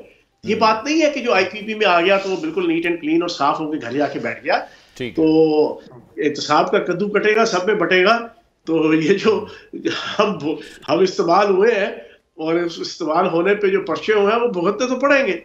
ठीक है, लेकिन आप सवाल ये था फयाज साहब के शिकवा ये किया जा रहा है कि किसी और पार्टी में क्यों नहीं जा रहे हैं जो भी पाकिस्तान तहरीक इंसाफ को छोड़े हैं। की परेशानी है ना, वो आना चाहते हैं आईपीपी, तुसी क्यों जाना परेशान होने लगे हो। ठीक है, गिला नहीं है, पीपल्स पार्टी हल कर रही है, साडा मसला नहीं हैगा। पीपल्स पार्टी का बिलावल जरदारी साहब का इशू ये है, वो चाहते हैं कि 2008 के इलेक्शन की तरह की उनको लेवल प्लेइंग फील्ड मिले।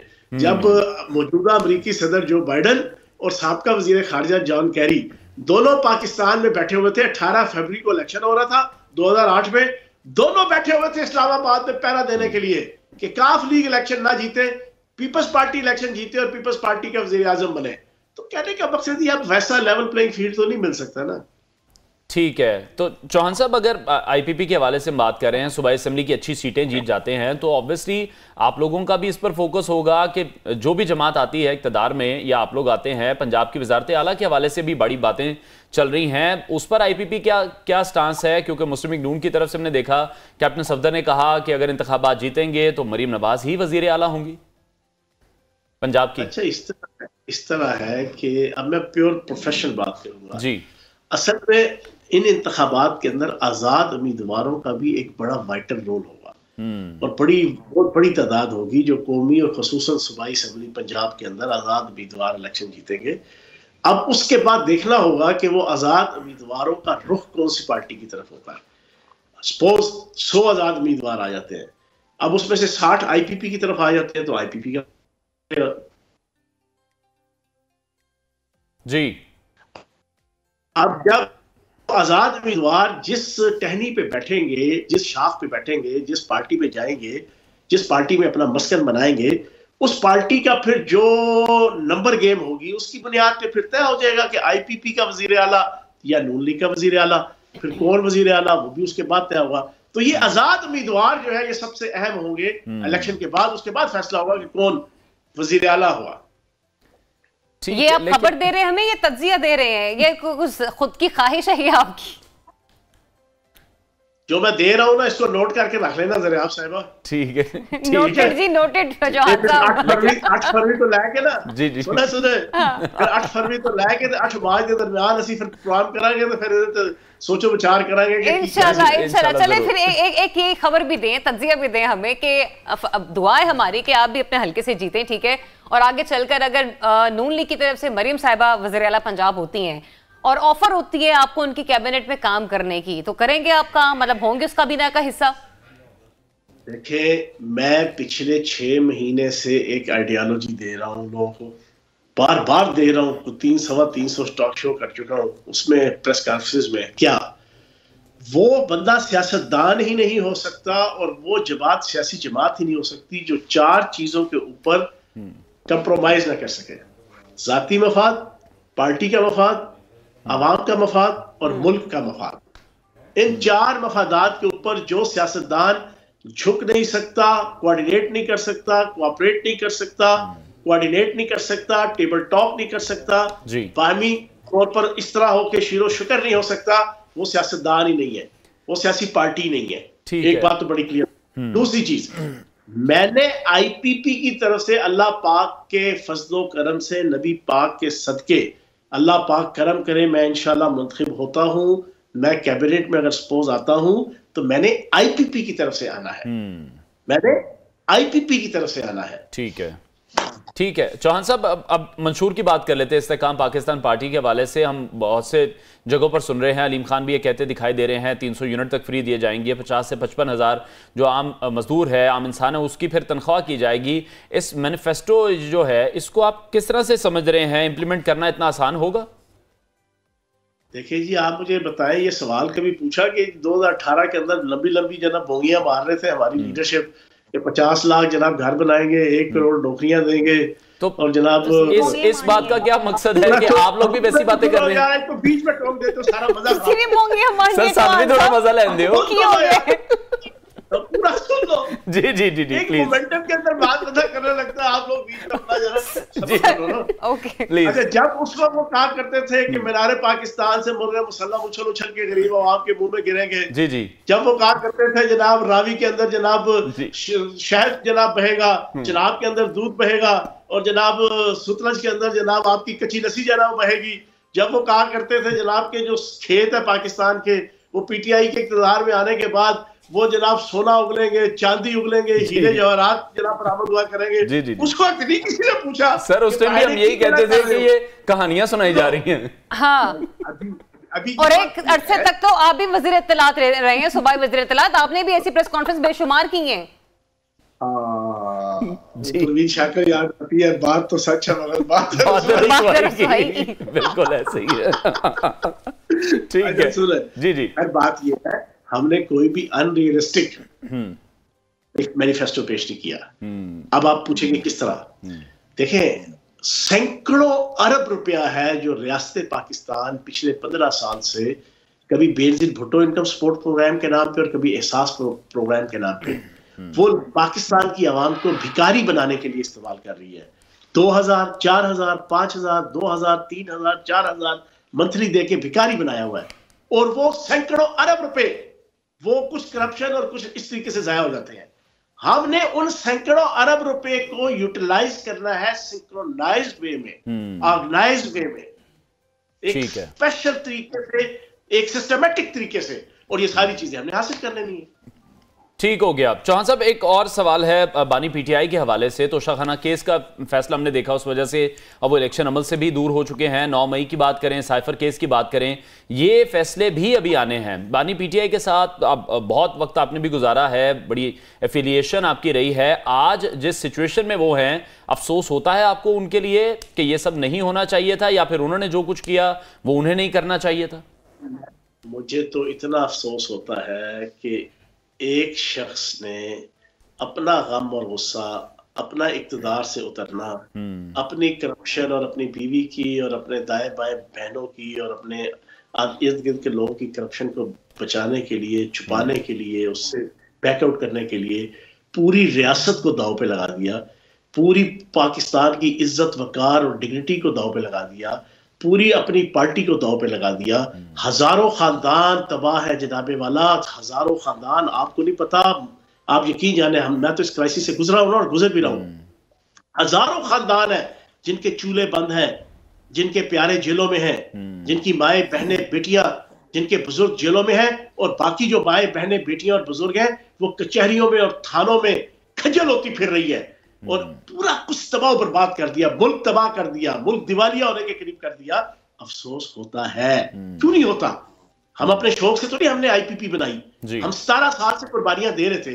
हमने 10 साल नून लीग की हुकूमत में मुखालफत की, पर्चे झीले, मारे खाई, हम क्या बर्दाश्त नहीं कर सकते थे? लेकिन रियासत से नहीं लड़ा जाता, रियासत से नहीं लड़ा जाता। ये परसों अमेरिकी अदालत ने फैसला देके, जो रूल ऑफ लॉ में पूरी दुनिया में नंबर 1 है अमेरिका, उन्होंने मैसेज दे दिया पूरी दुनिया को, डोनाल्ड ट्रंप को नाअहल करार देके कि रियासत से कोई नहीं टकरा सकता इस 21वीं सदी में। जो रियासत से टकराएगा वो पाश हो जाएगा। तो जनाब ये रियासत से हमें भी टकरवा दिया, खुद भी टकरे, ना खुदा ही मिला, ना विसाले सनम, ना इधर के रहे ना उधर के रहे। लेकिन अच्छा, ये उनका अभी भी तब्दील नहीं हुआ। और फैज साहब, एक और मैं सवाल आपसे लेना चाहिए। अभी तो अनवार ने जैसे बानी तहरीक इंसाफ के हवाले से बात की है ना, तो कुछ दोस्त ऐसे भी थे आपके जिनके साथ आपके भी बड़े अच्छे ताल्लुकात रहे माजी में। मैं फवाद चौधरी के हवाले से भी बात कर रही हूँ। IPP में आए, हमने देखा कुछ जो प्रेस कॉन्फ्रेंसेस वगैरह भी थी। बात तैयारी की नहीं है, बात कंटेंट की है। फयाज साहब मुझे ये बताइए, इस वक्त जो फवाद चौधरी फेस कर रहे हैं, जिस तरह से उनकी अहलिया और उनके भाई उनकी कैंपेन चलाने के बारे में भी देख रहे हैं, क्या वजह बनी कि वो IPP को उस तरीके से एक्सेप्ट नहीं कर पाए जिस तरीके से वो अपनी साबिका जमात PTI में थे? और अभी भी समझ नहीं आ रही कि वो IPP ने एक्सेप्ट नहीं कर सके। आप साहिबा बात सुने, उनकी अंदर की कहानियां मैं बताऊं ना तो आपके कानों के नीचे से धुआं निकलेगा। वो PTI में भी जिस टास्क पे थे ना, वो PTI के भी मुखलिस नहीं थे। वो PTI के अंदर भी बगाड़ और फसाद और जरा ये सारी असम्बलियां तोड़वाना और ये सारी फसाद फिल अर्ज, ये साबिक चेयरमैन तहरीक इंसाफ के कान भरना, बाहर के मुल्कों की एजेंसियों के पेरोल के ऊपर। हम ये कहें कि वो आए और आप लोगों ने ऑन नहीं किया, या आप अभी ऑन नहीं कर रहे? भैया वो सियाना कहाँ है? मैं कई दफा कह चुका हूँ 3 माह में, वो बहुत सियाने हैं। हम तो सादा से हैं, जिस साइड पे खड़े हैं सबको पता खड़े हैं, नहीं खड़े हैं नहीं खड़े हैं। वो सियाने ने वो 5 जगहों पे इकट्ठी जनाब आपके IPP के टिकट पर वो इलेक्शन नहीं लड़ रहे, आप ये कंफर्म कर रहे हैं? और नहीं जनाब, उनका कोई IPP से ताल्लुक नहीं है। अफसोस की बात है, उनकी बीवी और उनका जनाब भाई एक दूसरे के ऊपर जो इल्जाम लगा रहे हैं, शर्म से सर झुक रहा है। और बस अल्लाह पाक करम करे उनसे, छोड़े इसके ऊपर क्या बात करनी। ठीक है। और अभी इन फ्यूचर में आप जो नून लीग से मामलात हैं, नून लीग से जो मेल मुलाकातों का सिलसिला है, वो स्टार्ट आउट हो जाएंगे इंशाल्लाह। ठीक है। अच्छा, और सीट एडजस्टमेंट सर किस हद तक हो रही है आप लोगों की? क्योंकि तकरीबन 2 दर्जन की हद तक तो आप लोगों ने सीट्स की डिमांड की है उनसे। एमिकेबली ऐसे तरीके से स्टडी इंग्लिश में तो ज्यादा चंगी होगी जी। मैं तो 33 नंबर लेते थे ज्यादा, ठीक है ना, लेकिन उस बात पे चढ़ा हुआ उसको उर्दू तर्जुमा क्या होता है, ऐसे तरीके से। आपकी अपनी सीट से कोई एडजस्टमेंट की बातें हो रही हैं? अल्लाह पाक करम करेगा इंशाल्लाह। ठीक है। अच्छा, फिर आखिरी जवाब फिर हम यही समझे कि अल्लाह पाक करम करेंगे इंशाल्लाह अल्लाह पाक करम करेगा। चलें, ठीक है। बहुत शुक्रिया सीनियर रहनुमा IPP फयाजुल हसन चौहान हमारे साथ इन कॉन्वर्सेशन थे। नाज़रीन, ब्रेक लेते हैं, ब्रेक के बाद आपको दोबारा ज्वाइन करेंगे। Stay tuned.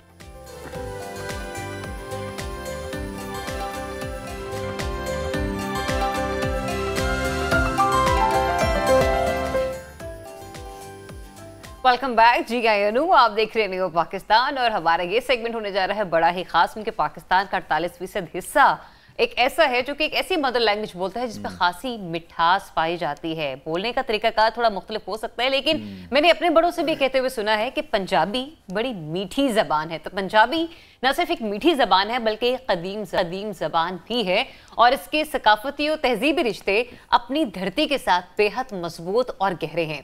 सूबे पंजाब का कल्चर पंजाबी जबान के इर्द गिर्द घूमता है, और क्योंकि पंजाबी जबान मुख्तलिफ ख्यालात, जज्बात और एहसासात के इजहार के लिए एक नहायत मौजू जुबान है। और यही वजह है कि जो कुछ पंजाबी मुहावरे हैं या कुछ पंजाबी अशार हैं, जब तक आप उन्हें उन्हीं के जबान में अदा ना करें, उनकी खासियत वैसी नहीं रहती। ऐसा लगता है कि आपने किसी की अमानत में कोई खयानत कर दी। बिल्कुल ऐसी। और ये मैं देख रहा हूँ कि ये सब आप उर्दू जबान में बता रही हैं। अगर हम ये पंजाबी में बात करें तो इसका हमें बहुत ज्यादा मजा आएगा। तो शुरुआत कर लेते हैं फिर इस हवाले से। तो यूनेस्को ने 1953 ਅੱਜ ਤੀਕਰ ਇਸ ਗੱਲ ਦਾ ਮੁਤਵਾਤਰ ਪ੍ਰਚਾਰ ਵੀ ਕੀਤਾ ਹੈ ਕਿ 100% ਖਵਾਨਗੀ ਦਾ ਜਿਹੜਾ ਹਦਫ ਹੈ ਕਰਨ ਲਈ ਬੱਚੇ ਨੂੰ ਉਹਦੀ ਮਾਦਰੀ ਜ਼ਬਾਨ 'ਚ ਜ਼ੇਵਰੇ ਤਾਲੀਮ ਤੋਂ ਆਰਾਸਤਾ ਕਰਨਾ ਵੀ ਬੜਾ ਜ਼ਰੂਰੀ ਹੈ। और मेरी भी पंजाबी शायद इन्नी कोई चंगी ना हो, लेकिन जेडे साडे मेहमान साडे नाल मौजूद ने बड़े ही खास मेहमान ने। अहमद रजा ने सानू ज्वाइन किया है जो कि इस इवेंट को ऑर्गेनाइज कर रहे हैं। इंटरनेशनल पंजाबी कॉन्फ्रेंस हो रही है लाहौर में, तो मैं कहांगा कि सारे लोग जान, इनू इंजॉय भी करन, इनू ज्वाइन भी करन। और बड़े खास मेहमान हैं, पंजाबी कॉलमिस्ट हैं अशोक बोहरा साहब, उनको वेलकम करते हैं और उनसे इस हवाले से मजीद बात करते हैं। अशोक साहब बहुत शुक्रिया आपके वक्त के लिए। बहुत मेहरबानी। पहला तो जिन्ने भी दर्शक इस वेले इस प्रोग्राम को वेख रहे हैं जी, उन्होंने सलाम अलैकुम, सत श्री अकाल, नमस्कार।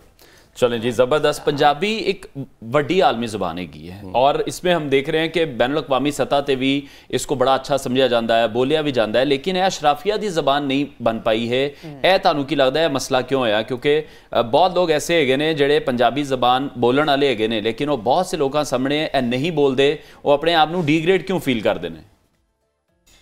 मेरे ख्याल से नहीं फील करना सब नहीं है, कुछ लोग है ने। ਤੁਸੀਂ ਨਾ ਮੈਂ ਇੱਕ ਗੱਲ ਅਕਸਰ ਕਹਿੰਦਾ ਕਿ ਤੁਸੀਂ ਦੁਨੀਆ 'ਚ ਜਿੱਥੇ ਮਰਜ਼ੀ ਚਲੇ ਜਾਓ ਕਿ ਤੁਹਾਡਾ ਕਿਸੇ ਨੂੰ ਕੀ ਪਤਾ ਕਿ ਤੁਹਾਡੇ ਕੋਲ ਡਿਗਰੀ ਕੀ ਹੈ, ਤੁਸੀਂ ਕਿੰਨਾ ਪੜ੍ਹੇ ਲਿਖੇ ਹੋ। ਬਿਲਕੁਲ ਤੁਹਾਡੀ ਜ਼ਬਾਨ 'ਚੋਂ ਜਿਹੜਾ ਪਹਿਲਾ ਸ਼ਬਦ ਨਿਕਲਦਾ ਉਹ ਤੁਹਾਡੀ ਕੁਆਲੀਫਿਕੇਸ਼ਨ ਹੁੰਦੀ ਹੈ, ਯੋਗਤਾ ਜਿਹਨੂੰ ਕਹਿੰਦੇ ਆ। ਤੇ ਉਹ ਜਿਹੜਾ ਸ਼ਬਦ ਹੁੰਦਾ ਉਹ ਤੁਹਾਡੀ ਮਾਂ ਬੋਲੀ ਦਾ ਹੁੰਦਾ ਤੇ ਇਸ ਕਰਕੇ ਦੂਸਰਾ ਬੰਦਾ ਸਮਝ ਜਾਂਦਾ ਹੈ ਕਿ ਜਦੋਂ ਅਸੀਂ ਜਿੱਥੇ ਵੀ ਗਏ ਆ ਦੁਨੀਆ ਦੇ ਵਿੱਚ, ਤੁਸੀਂ ਜਿੱਥੇ ਵੀ ਦੇਖੇ ਕੋਈ ਪੰਜਾਬੀ ਹਰ ਥਾਂ ਹੈ, ਚਾਹੇ ਚੜ੍ਹਦੇ ਪੰਜਾਬ ਤੋਂ ਚਾਹੇ ਲੈਂਦੇ ਪੰਜਾਬ ਤੋਂ ਪੰਜਾਬੀ ਆ। ਤੇ ਜੇ ਹਰ ਥਾਂ ਪੰਜਾਬੀ ਹੈ ਤੇ ਪੰਜਾਬੀ ਦੀ ਗੱਲ ਵੀ ਹੋ ਰਹੀ ਹੈ। ਸੋ ਮੇਰੇ ਖਿਆਲ 'ਚ ਜਿਹੜੀ ਤੁਸੀਂ ਹੁਣ ਯੂਨੈਸਕੋ ਦੀ ਗੱਲ ਕੀਤੀ ਸੀ, ਉਹ ਵੀ ਇੱਦਾਂ ਨਹੀਂ ਕਦੀ ਹੋਇਆ ਵੀ ਪੰਜਾਬੀ, ਕਿਉਂਕਿ ਪੰਜਾਬੀ 'ਚ ਇਕੱਲੀ ਬੋਲਣ ਦੀ ਗੱਲ ਨਹੀਂ, ਪੰਜਾਬੀ 'ਚ ਹੋਰ ਸਾਡਾ ਲਿਟਰੇਚਰ, ਮਿਊਜ਼ਿਕ, ਮਤਲਬ ਬੜਾ ਕੁਛ ਹੈ ਪੰਜਾਬੀ, ਸਾਡੀ ਵਿਰਾਸਤ ਸਾਰੀ ਪੰਜਾਬੀ 'ਚ ਪਈ ਹੈ। ਇਸ ਕਰਕੇ ਇਹਦੇ ਤਾਂ ਕੋਈ ਇੱਦਾਂ ਦੀ ਕੋਈ ਖਤਰੇ ਵਾਲੀ ਗੱਲ ਨਹੀਂ ਹੈਗੀ, ਪਰ ਫਿਰ ਵੀ ਕੁਛ ਹੁੰਦਾ ਹੀ ਆ ਕਈਆਂ ਨੂੰ। ਮੈਂ ਤੁਹਾਨੂੰ ਦੱਸਦਾ ਕਿ ਜਿਹੜਾ ਤੁਸੀਂ ਕਹਿੰਦੇ ਵੀ ਕੁਛ ਲੋਕ ਮਹਿਸੂਸ ਕਰਦੇ ਆ ਨਾ, ਅੰਗਰੇਜ਼ੀ ਜਿਹੜੀ ਹੈ ਨਾ ਉਹ ਵਿਗਿਆਨ ਦੀ ਭਾਸ਼ਾ ਹੈ, ਕਿਸੇ ਗੋਰੇ ਦੀ ਭਾਸ਼ਾ ਨਹੀਂ ਹੈ। ਜੇ ਤੁਸੀਂ ਦੁਨੀਆ 'ਚ ਵਿਚਰਨਾ ਤਾਂ ਤੁਹਾਨੂੰ ਅੰਗਰੇਜ਼ੀ ਆਉਣੀ ਚਾਹੀਦੀ ਹੈ, ਪਰ ਇਹ ਨਹੀਂ ਹੈਗਾ ਕਿ ਤੁਸੀਂ ਆਪਣੀ ਮਾਂ ਬੋਲੀ ਨੂੰ ਉਹਨੂੰ ਭੁੱਲ ਜਾਈਏ, ਉਹਨੂੰ ਪਿੱਛੇ ਛੱਡ ਦਈਏ, ऐसा नहीं है। लेकिन थोड़ी एग्जिस्टेंस ਜਿਹੜੀ ਹੈ ਉਹ ਮਾਂ ਬੋਲੀ ਨਾਲ है। तो इसी की इम्पोर्टेंस को मजीद बेहतर बनाने के लिए रज़ा साहब आपको लगा कि ज़रूरत महसूस हुई कि नहीं अब ऐसी एक इंटरनेशनल पंजाबी कॉन्फ्रेंस जो है वो भी ऑर्गेनाइज करवानी चाहिए? क्योंकि हम लाहौर में भी देख रहे हैं, लाहौर में मेजॉरिटी पंजाबी रहती है, लेकिन इसके बावजूद गली मोहल्लों में ना अब बच्चे भी उर्दू बोलने पर जरा ज्यादा फोकस रखते हैं। कोई पंजाबी में बच्चा बात भी कर लेना तो घर के बड़े कह देते हैं आपने ऐसे बात नहीं करनी। देखो ये तो एक वो नैरेटिव जिहड़ा इत्थे सैट किया गया ना पिछले कई दहाइयां तो किसी भी जबान के खिलाफ रवैया ये एक दुश्मनी का रवैया होंदा है, और खासकर उस देश के अंदर जिस देश के अंदर उस बोली की तारीख हज़ारां साल की तारीख है, उस बोली के अंदर इसकी लिटरेचर जिस तरीके नाल तुसीं मुहावरे दस रहे सी, हज़ारां मुहावरे, अचानक उस बोली ते पाबंदी लाती जाए और बगैर किसी वजह दे, और पाबंदी भी इस करके लाई जाए कि किसी होर बोली का राज करना है, तो फिर यही सारा कुछ होंदा है। जदों रियासत इस तरीके दे बलंडर करती है तो फिर ये सारा कुछ यही होंदा है जो अज पंजाब के अंदर हो रहा है। सो इसनूं थोड़ा माइंडसैट चेंज करन नूं अशोक बोरा साहब जो तुहानूं रिप्लाई कर रहे सन वो अपनी जगह तो बिल्कुल ठीक है कि पंजाबी नूं पंजाब के अंदर, चढ़ते पंजाब के अंदर कोई खतरा नहीं, बच्चा पंजाबी बोलता है, पंजाबी म्यूजिक, पंजाबी फिल्म, सारा कुछ उत्थे चल रही है। अमेरिका के अंदर टॉप बिजनेसमैन अमेरिका के पंजाबी हैं और प्राउड पंजाबी हैं। कैनेडा के अंदर तीसरी वड्डी जबान पंजाबी है। उत्थों दा तिराना जिहड़ा है नैशनल एंथम है उहदे अंदर पंजाबी शामिल है। यूके के अंदर वड्डी तादाद पंजाबियों की है। पूरी दुनिया का राज पंजाबी अगे करन चले हैं, लेकिन मार तो पई ना तो जिहड़ा असल घर है पंजाब उत्थों बोली तो दूर कर दिता गया, जिसकी वजह यह है कि पिछले 70 सालों के विच असी ना तो कोई वड्डा दिमाग पैदा कर पाए, ना लिटरेचर पैदा कर पाए, कुछ भी नहीं है। सो इसकी लोड़ इसलिए फील की कि जिहड़ी कंटीन्यूटी सी पिछली तारीख की, खूबसूरत पंजाब की तारीख की, उन्होंने दस्या जाए कि जो सानू दिखाया जा रही है हकीकत कुछ होर है। सो इस तरह के विद्वान इत्थे आए, उन्होंने जो गलबात की यूनिवर्सिटी के बच्चों के नाल, यकीनन कुछ समझ आएगी। जिवें तुहाडे नाल बैठे हैं तुसीं समझोगे, तुहाडे राही लोग सुन रहे हैं वो समझणगे। तो एक प्रोसेस है जिन्हों चलना रहना चाहिए है, और एक करन लई फिर किसी ने तो कुछ करना ही होता। ठीक है। अच्छा, जिस तरह से अहमद साहब भी कह रहे हैं और मैं भी ये समझता हूँ कि तालीम अगर आपने हासिल करनी है तो आप अपनी माँ बोली जो आपकी मादरी ज़बान है उसमें हासिल करते हैं, उसमें चीज़ों को बेहतर तरीके से समझते हैं। बच्चों पर बहुत ज़्यादा बर्डन डाल दिया जाता है, प्रेशर डाल दिया जाता है कि आपने इंग्लिश लैंग्वेज पर ही फोकस करना है, तो वो हम अपने कल्चर से निकल कर बच्चों को फिर एक बड़ा कन्फ्यूजन का शिकार कर देते हैं। ਜਿਹੜਾ ਤੁਸੀਂ ਇੱਕ ਪਹਿਲਾਂ ਸੈਂਟੈਂਸ ਕਿਹਾ ਨਾ ਕਿ ਮਾਂ-ਬਾਪ ਕਹਿੰਦੇ ਨਹੀਂ ਇਹ ਨਹੀਂ ਬੋਲਣੀ ਹੈ ਨਾ ਜੀ, ਜਿਹੜੇ ਬਾਹਰ ਲੋਕ ਗਏ ਸੀ ਨਾ ਜਦੋਂ ਪਹਿਲਾਂ ਮਾਈਗ੍ਰੇਟ ਹੋ ਕੇ ਗਏ, ਚਾਹੇ ਉਹ ਕੈਨੇਡਾ, ਅਮਰੀਕਾ, ਯੂਕੇ ਜਿੱਥੇ ਵੀ ਗਏ ਸੀ, ਪਹਿਲਾਂ ਉਹ ਇਸ ਕਰਕੇ ਗਏ ਸੀ ਕਿ ਅਸੀਂ ਮਤਲਬ ਸਰੱਗੀ ਹਾਸਲ ਕਰੀਏ, ਅਸੀਂ ਖੁਸ਼ਹਾਲ ਹੋਈਏ ਨਾ, ਸਾਡੇ ਕੋਲ ਪੈਸਾ ਹੋਵੇ, ਕਿ ਉਹਨਾਂ ਨੂੰ ਪਹਿਲਾਂ ਬੋਲੀ ਦਾ ਚੇਤਾ ਨਹੀਂ ਸੀਗਾ। ਫਿਰ ਜਦੋਂ ਡੈਮੇਜ ਹੋਇਆ ਫਿਰ ਉਹਨਾਂ ਨੂੰ ਯਾਦ ਆਇਆ। ਹੁਣ ਉਹ ਬਹੁਤ ਸਾਰੇ ਮਾਂ-ਬਾਪ घर च छोटे बच्चे नूं ये कहते नहीं इन्हें अंग्रेजी अपने आप स्कूल जाके सीख जानी है, ये पंजाबी च गल करो। ਬਹੁਤ ਸਾਰੇ ਮਾਂ-ਬਾਪ ਜਿਹੜੇ ਆ ਜਿੱਥੇ ਪੰਜਾਬੀ ਪੜ੍ਹਾਈ ਜਾਂਦੀ ਆ ਉੱਥੇ ਲੈ ਕੇ ਜਾਂਦੇ ਨੇ ਸੈਚਰਡੇ ਸੰਡੇ ਨੂੰ। ਬਹੁਤ ਸਾਰੇ ਮਾਂ-ਬਾਪ ਆਪਣੇ ਬੱਚਿਆਂ ਨੂੰ ਗਿੱਧਾ ਭੰਗੜਾ ਸਿਖਾਉਣ ਲਈ ਉਹ ਲੈ ਕੇ ਜਾਂਦੇ ਨੇ, ਉਹ ਸੈਚਰਡੇ ਸੰਡੇ ਨੂੰ ਆਪਣੇ ਕੰਮ ਛੱਡ ਕੇ ਬੱਚਿਆਂ ਵੱਲ ਤਵੱਕੂ ਦੇ ਰਹੇ ਨੇ। ਕਿਉਂਕਿ ਜੋ ਕੁਛ ਤੁਸੀਂ ਜੇ ਆਪਣੀ ਕਲਚਰ ਸੇ ਦੂਰ ਨਾ ਹੋ, हाँ अपनी होंद नूं कायम रखना, थोनू अंदर जो थोड़े है उन्होंने भी थोड़ा जा कायम रखना पड़ेगा। अहमद साहब, ये अभी जो हम लोग देख रहे हैं इंटरनेशनल पंजाबी जो कॉन्फ्रेंस है, डेफिनेटली जब इंटरनेशनल का नाम लेते हैं तो हमने ऐसे ऐसे मेहमान भी देखे हैं जो अमेरिका से आए हैं, कहाँ से लोग पार्टिसिपेट कर रहे हैं। और आज मेरे ख्याल में आप बता रहे हैं कि तीसरा रोज है इसका, अभी तक क्या क्या एक्टिविटीज हो चुकी हैं?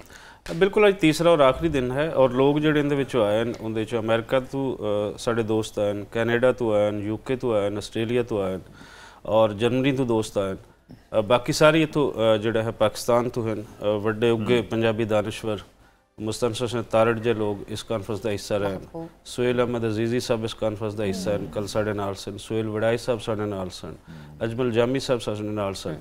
सो ये वो लोग हैं जिहड़े यूथ नूं थोड़ा दसना चाह रहे हैं कि शायद कुछ असी कुराए पै गए हैं, अपनी बोली नाल मुहब्बत करो।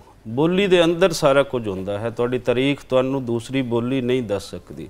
ट्रांसलेट की हुई चीज़ वो पूरा उस दे अंदर नहीं, उस सुभाव ही नहीं होंदा।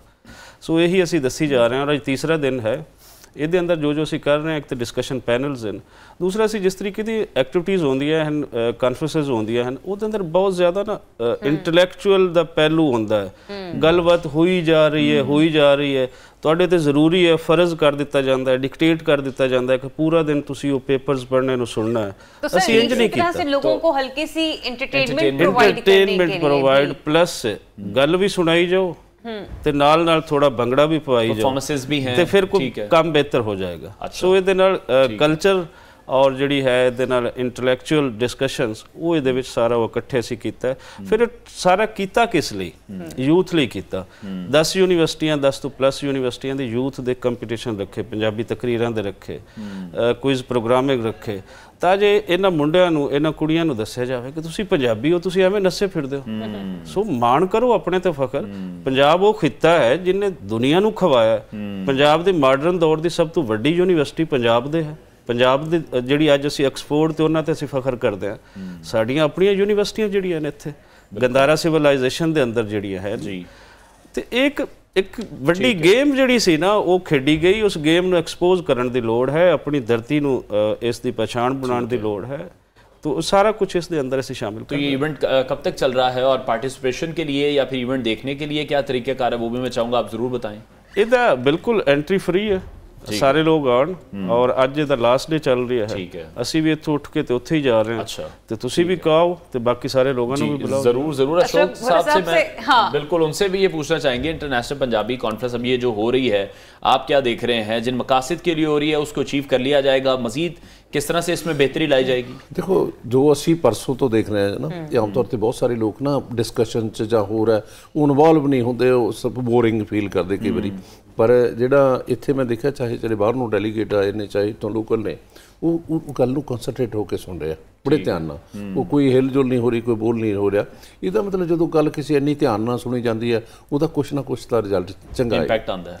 तो बाकी ना एक जरूर मैं गल कहूँगा कि एक शेर है छोटा जिहा कि ना लोहा विच पंजाब दे ना सोने दी कोई, फिर भी इस पंजाब नूं मनदा क्यों कुल जहान है। कोई तो गल हैगी है, कोई तो गल इस करके हैगी, मतलब हैगी आ। इस करके पंजाबी बोली जिहड़ी है उसदा प्रचार ते प्रसार होना चाहिए। जिद्दां मेरे रजा हुणी लगे हुए आ, असीं तां 2 दिन आए, असीं छोटा मोटा गुरु घरां च गए, गुरुद्वारे गए, असी उस शरदा ना भी आए हैं, तो असी कॉन्फ्रेंस हिस्सा पा के चले। बिल्कुल, जिस तरह से फोकस किया जा रहा है पंजाबी पर बड़ी अच्छी बात है। और हम देख रहे हैं कि उर्दू के साथ भी अब यही सब कुछ हो रहा है, उर्दू ज़बान के साथ भी वो भी इसी तरह से मुंसलिक है। अगर हम उर्दू की बात करें, जदीद अरसे से हम देख रहे हैं कि जो डिक्शनरी की तरतीब है वो अब उर्दू की भी नहीं दी जा रही है और लोग अब उर्दू बोलने से भी, जिस तरह से पंजाबी के बाद अब दूसरा नंबर अब उर्दू का ही नज़र आ रहा है कि ज़्यादातर इंग्लिश पर ही फोकस किया जा रहा है। तो लम्हा फिक्रिया है। देखो मैं मैनू 40-45 साल हो गए बाहरली दुनिया च घूमदी रहना, बहुत सारे मैं देशों च विजिट किया। मैं एक पार्टिकुलरली किसी क्लासीफाई नहीं करता, ਜਿਹੜੇ ਵੱਡੇ ਲੋਕ ਸੀ ਪੰਜਾਬੀ ਦੇ ਉਹਨਾਂ ਨੂੰ ਜਦੋਂ ਨਾ ਹੁਣ ਆ ਕੇ ਲੱਗਾ ਕਿ ਸਾਨੂੰ ਬੱਚਿਆਂ ਨੂੰ ਪਹਿਲਾਂ ਕਹਿੰਦੇ ਸੀ ਨਹੀਂ ਇਦਾਂ ਨਹੀਂ ਕਰਨਾ, ਹੁਣ ਉਹ ਪਹਿਲਾ ਫਰ ਡਿਊਟੀ ਇਹ ਸਮਝਦੇ ਕਿ ਬੱਚੇ ਨੂੰ ਇਹਦੀ ਮਾਂ ਬੋਲੀ ਸਿਖਾਓ। ਉਹਦੇ ਨਾਲ ਕੀ ਹੈ ਜਿਹੜੇ ਸਾਡੇ ਸੰਸਕਾਰ ਨੇ, ਸਾਡੀਆਂ ਟ੍ਰੈਡੀਸ਼ਨਸ ਨੇ, ਉਹ ਜਿਉਂਦੀਆਂ ਰਹਿ ਸਕਦੀਆਂ। ਸਾਡੇ ਗੀਤ ਸੰਗੀਤ ਜਾਂ ਹੋਰ ਹਨ, ਜਦੋਂ ਜਿਹੜੇ ਬੱਚੇ ਟਰੈਕ ਤੋਂ, ਮੈਰਿਜ ਦੀ ਗੱਲ ਹੁੰਦੀ ਚਾਹੇ ਹੋਰ ਵੀ ਆ, ਉਹ ਬੱਚੇ ਟਰੈਕ ਤੋਂ ਬਾਹਰ ਗਏ ਜਿਨ੍ਹਾਂ ਨੂੰ ਵੱਲ ਮਾਂ-ਬਾਪ ਨੇ ਧਿਆਨ ਨਹੀਂ ਦਿੱਤਾ। ਸੋ ਹੁਣ ਮਾਂ-ਬਾਪ ਇਹ ਗੱਲ ਧਿਆਨ ਦੇਣ ਲੱਗਿਆ ਕਿ ਇਹਨਾਂ ਨੂੰ ਤਾਂ ਪਤਾ ਲੱਗੇਗਾ ਕਿ ਸਾਡਾ ਇਖਲਾਕ ਤੇ ਸਾਡਾ ਸੰਸਕਾਰ ਕੀ ਸੀ। ਉਹ ਜਦੋਂ ਤੁਸੀਂ ਬੋਲੀ 'ਚ ਲੈ ਕੇ ਜਾਓਗੇ ਉਹਨਾਂ ਨੂੰ ਫੇਰ ਹੀ ਪਤਾ ਲੱਗੇਗਾ। ਉਸ ਕਰਕੇ ਮਾਂ ਬੋਲੀ ਜਿਹੜੀ ਉਹਦੇ ਨਾਲ जुड़े रहना बहुत जरूरी है। ठीक है, बहुत शुक्रिया आपका अशोक भोरा साहब, हमें वक्त देने के लिए। Ahmad Raza, thanks for joining us today. और बड़ी ही इंटरेस्टिंग मुझे तो लग रहा है कि ये इंटरनेशनल कॉन्फ्रेंस चल रही है जो कि पंजाबी को प्रमोट करने के लिए की जा रही है, तो आप लोग भी अगर आपके पास आज वक्त है, क्योंकि वीकेंड ऑलमोस्ट आज स्टार्ट हो जाएगा शाम तक, तो वक्त निकालिए। और अगर आपको मोहब्बत है इस जबान से तो जाके जरूर एंजॉय कीजिए, क्योंकि ऐसी फेस्टिविटी आपके जहनों के लिए भी बहुत अच्छी है और आपकी अगर घर में कोई बड़ा बुजुर्ग जिंदा रखना है उसके लिए बहुत ज्यादा जरूरी है। बिल्कुल, तो कलाक में ये जो है इवेंट ऑर्गेनाइज किया गया है, जाइए एंजॉय कीजिए और हमें ज्वाइन दीजिए। तब तक हम ब्रेक ले लेते हैं। ब्रेक के बाद आपको दोबारा ज्वाइन करेंगे। Stay tuned.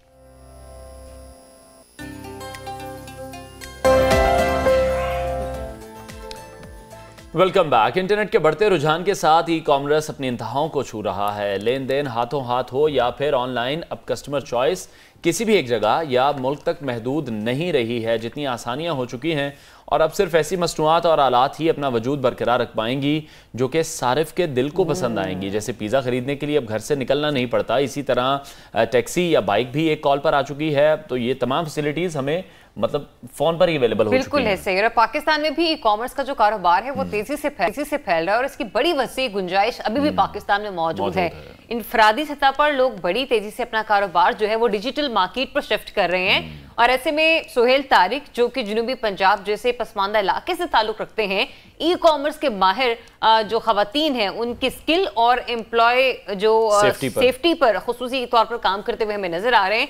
उन्होंने 7 साल तक इस डोमेन में काम किया है और आज उस सिलसिले में हम उन्हीं से बात करेंगे कि साउथ पंजाब में रहते हुए वो वहां की खवातीन को किस तरह से एम्पावर्ड कर रहे हैं। और अगर ओवरऑल पाकिस्तान के वाले से बात करें तो इस वक्त डिजिटल का जो हमारा मयार है, जो डिजिटल का पैमाना है और बिजनेस को डिजिटाइज करना है और बढ़ाना भी ऑब्वियसली कि कितना मार्जिन अभी इसमें मौजूद है। Expert e commerce Suhail Tariq साहब ने हमें ज्वाइन किया है। सुहेल साहब, बहुत शुक्रिया के लिए। जिस तरह से ज़रा आपने कहा कि जनूबी पंजाब में भी इन तमाम चीज़ों पर काम किया जा रहा है, हम जब ई कॉमर्स के बिजनेस की बात करते हैं, अभी भी बड़ा मार्जिन मौजूद है पाकिस्तान में? बिल्कुल। अस्सलाम वालेकुम टू एवरीवन, अस्सलाम वालेकुम टू यू ऑल। यस, बिल्कुल। अभी ये मैं बिल्कुल इस डोमेन में फ्रंट लाइन सोल्जर हूँ। लाइक रोज काम करता हूँ, रात भर बात करता हूँ। बिल्कुल इसके ये अभी स्टार्ट है, अभी बहुत कुछ बाकी है। तो ट्रू कि इसमें काफी काम हो सकता है। अच्छा तारिक साहब, मुझे ये बताइएगा कि जो साउथ पंजाब की खवातीन हैं उनको किस तरह से आप डिजिटली एम्पावर्ड कर रहे हैं, वो किस तरह से काम कर रही हैं, थोड़ा सा हमें भी बताएं ताकि हमारी जो खवातीन हैं वो एम्पावर्ड हो सके। ये बात सिर्फ साउथ पंजाब नहीं है, पंजाब के बाकी शहरों तक भी पहुंचनी चाहिए। देखिए, ये जो इंटरनेट का जब इनकलाब आया है और फिर उसके बाद ये कोरोना, आफ्टर कोरोना स्पेशली, अब जो वेस्ट वर्ल्ड है, जो हमारी वेल्दी वर्ल्ड है और समझदार वर्ल्ड है, जो रूल्स बनाती है, वो ये फैसला कर चुकी हुई है कि जो भी काम वो आउटसोर्स कर दे थर्ड वर्ल्ड कंट्रीज को। उनका इसमें क्या इंटरेस्ट है? उनका इसमें ये इंटरेस्ट है कि उनको सस्ती लेबर मिल जाती है, यानी कि वहां पर अगर वो होंगे तो उसकी कॉस्ट ऑफ कैरिंग और सब कुछ बहुत ज्यादा है। और हमारा ये इंटरेस्ट है कि यहाँ पर जैसे सपोज अब मेरे पास जो लोग काम कर रहे हैं और इसमें से आधे से ज्यादा खवातीन है। अब ये पाकिस्तान के हिसाब से शायद स्कूलों में ही होगा कि खवातीन आधे से ज्यादा तादाद में ऑर्गेनाइजेशन में हो, लेकिन और किसी में नहीं मिलेंगे आपको मोस्ट लाइकली। बट यहाँ पर आइडली ये खवातीन का काम, इसलिए मैं इसको बार बार कहता हूँ क्योंकि एक तो ये घर में से बैठ के भी हो सकता है। एक इसमें मिसकंसेप्शन ये है कि पहले दिन से हो सकता है, नहीं, पहले दिन से बिल्कुल नहीं हो सकता। आपको एक पूरी इसके ये मुश्किल है, इतना आसान नहीं है। इसको एक्सप्लेन अगर हम अच्छे से कर पाएं, जो बाकी खवातीन भी हमें सुन पा रही हैं, उनके लिए भी बड़ा बेहतर हो जाएगा। देखिए, अगर ये बहुत बड़ा स्पेक्ट्रम है, $1 ट्रिलियन की सिर्फ अमेरिका में मार्केट है फ्रीलांसिंग के। आपके नाजरीन और आप भी जाएं, इसके बाद गूगल करें, मार्केट कैप क्या है फ्रीलांसिंग का, वो है $1 ट्रिलियन सिर्फ यूनाइटेड स्टेट्स में लास्ट ईयर का। एक साल में इतना पैसा है। स्पेक्ट्रम स्टार्ट होता है right from your chat bot. आप जब किसी से बात करते हैं, बड़ी किसी भी उससे, तो आपको जवाब आ रहा होता है, वो कौन दे रहा होता है? वो कोई ना कोई पीछे, अभी एआई आ गया but AI took a lot of time to learn the human psychology way like अभी बहुत देर है, ये भी बहुत अर्ली स्टेजेस में है। यस हम चूंकि थोड़ा सा उसको देखें, सो वहां से स्टार्ट होता है from product building, development, you name it. और सबसे पावरफुल इसमें जैसे वर्चुअल असिस्टेंट, लाइक मैं जो हूँ, मेरी जो वर्चुअल असिस्टेंट है वो मैं मुल्तान में होता हूँ, वो एक फिलीपींस से भी मैंने ली हुई है क्योंकि थोड़ा सा इंग्लिश का इशू है, थोड़ा सा टाइमिंग्स का इशू भी है। और इस तरह से मगर मतलब ये एक बहुत बड़ा स्पेक्ट्रम है जिसमें आप अपनी खुद का कारोबार कर सकते हैं। जैसे अगर मैं अब क्विकली, मैं यूएस बेस हूँ, तो जैसे आप अपनी ब्रांड लॉन्च कर सकते हैं, आप हैंडमेड ब्रांड लॉन्च कर सकते हैं, आप किसी यही सर्विसेज। देन अगर ये इतनी ब्यूटीफुल स्टेज है कि अगर इसमें आप नाकाम भी हो जाए तो वही चीज चूंकि आप सीख चुके होते हैं, वही सर्विसेज आप दूसरे को देने लग जाते हैं। ठीक है। तो एक तो ये पाकिस्तान से बैठ के आप डॉलर्स कमा सकते हैं, ये उनके लिए बहुत बड़ा बैट है। सेकेंडली कि ये अपने एक टाइम के बाद जब ये उसके सारे टूल्स पे और एक फ्लुएंसी में ग्रिप कर लें तो बिल्कुल अपने घरों से बैठ के भी, अब जैसे that's actual story of my agency कि हम 2 दिनों के बाद हमारी पूरी एजेंसी अगले 12 दिन के लिए घरों में शिफ्ट हो रही है, मतलब सारी खवातीन और सब हम लोग। सुहेल साहब, फिर ये तमाम चीजें जो आप बता रहे हैं यकीनी तौर पर ये आसान नहीं है, और फिर खास तौर पर हम उस मुल्क में बैठे हैं यहाँ पर बहुत ज्यादा तादाद अनएजुकेटेड लोगों की है, तो फिर ये कोर्सेज कहीं से सीखने हैं या फिर सारी मदद इंटरनेट से भी आप ले सकते हैं? देखिए कोर्सेज 7 साल पहले, जैसे अभी आपने मेरे इंट्रोडक्शन में बताया, हमने स्टार्ट किया था, मैंने भी कोर्स लिया। लेकिन अब पाकिस्तानियों का सबसे बड़ा क्राइसिस ये है कि हम भेड़ चाल वाले लोग हैं। हम अब जो कोर्सेज का प्यार है वो बहुत ही गिर चुका हुआ है। अब अगर मुझसे आप एक ऑनेस्ट मशवरा मांगे, हाँ अब मेरे जैसे लोग सैकड़ों की तादाद में मौजूद हैं जिनको लोगों की जरूरत है। I suggest them to join them for next 2-3 years, उनके साथ काम करें जी, उनको वैल्यू प्रोवाइड करें, उनका इनके पार्ट बने उनके ऑर्गेनाइजेशन का। And then during this course मैंने भी ऐसे ही सीखा है कि गोरे के साथ काम किया और वहां से सीखा है, रोज लाइक कुछ ना कुछ सीखने को मिलता है। ऐसे वो स्टार्ट के कोर्स ऐसा। अच्छा यू अब अनदर थिंग कि अगर किसी ने फिर भी कहना है कि मैं कुछ बैट्स लेना चाहता हूं, तो इस वक्त इस टाइम में कोई भी एक यूनिवर्सिटी यूट्यूब का मुकाबला नहीं कर सकती नॉलेज के हिसाब से। अब होता यह है कि हमारी जो यूट्यूब है ये कीवर्ड्स की दुनिया है, यानी कि आपका नाम एक कीवर्ड है। आपको आपके नाम ना हो, ये आपका नाम है तो आपको कोई नहीं जानता। आपको अपना नाम बताना है, अपना एड्रेस बताना है, बस इसके तहत ये काम हो सकता है। सेम गोस यूट्यूब, आपको जो चीज तलाश करनी है ये बता दें। आई एम रियली वेरी सॉरी, मतलब जो हम मैसेज कन्वे करना चाह रहे हैं ना अपने व्यूअर को, मुझे लगता है कि शायद हम उससे किसी डिलीवर नहीं कर पा रहे हैं। क्या स्किल्स होनी चाहिए लोगों के पास, कितनी हाँ बिल्कुल एजुकेशन रिक्वायर्ड है, कोर्स तो हम कह रहे हैं, कोर्स क्या है? बेसिक इंग्लिश एंड कंप्यूटर का बेसिक इस्तेमाल, ये तो बहुत जरूरी है, इसके बगैर तो गुजारा नहीं। ठीक, एक तो ये पॉइंट हो गया। हाँ। एक पर्सनल कमिटमेंट जरूरी है 0 से पहले कि आप क्यों ये काम करना चाहते हैं।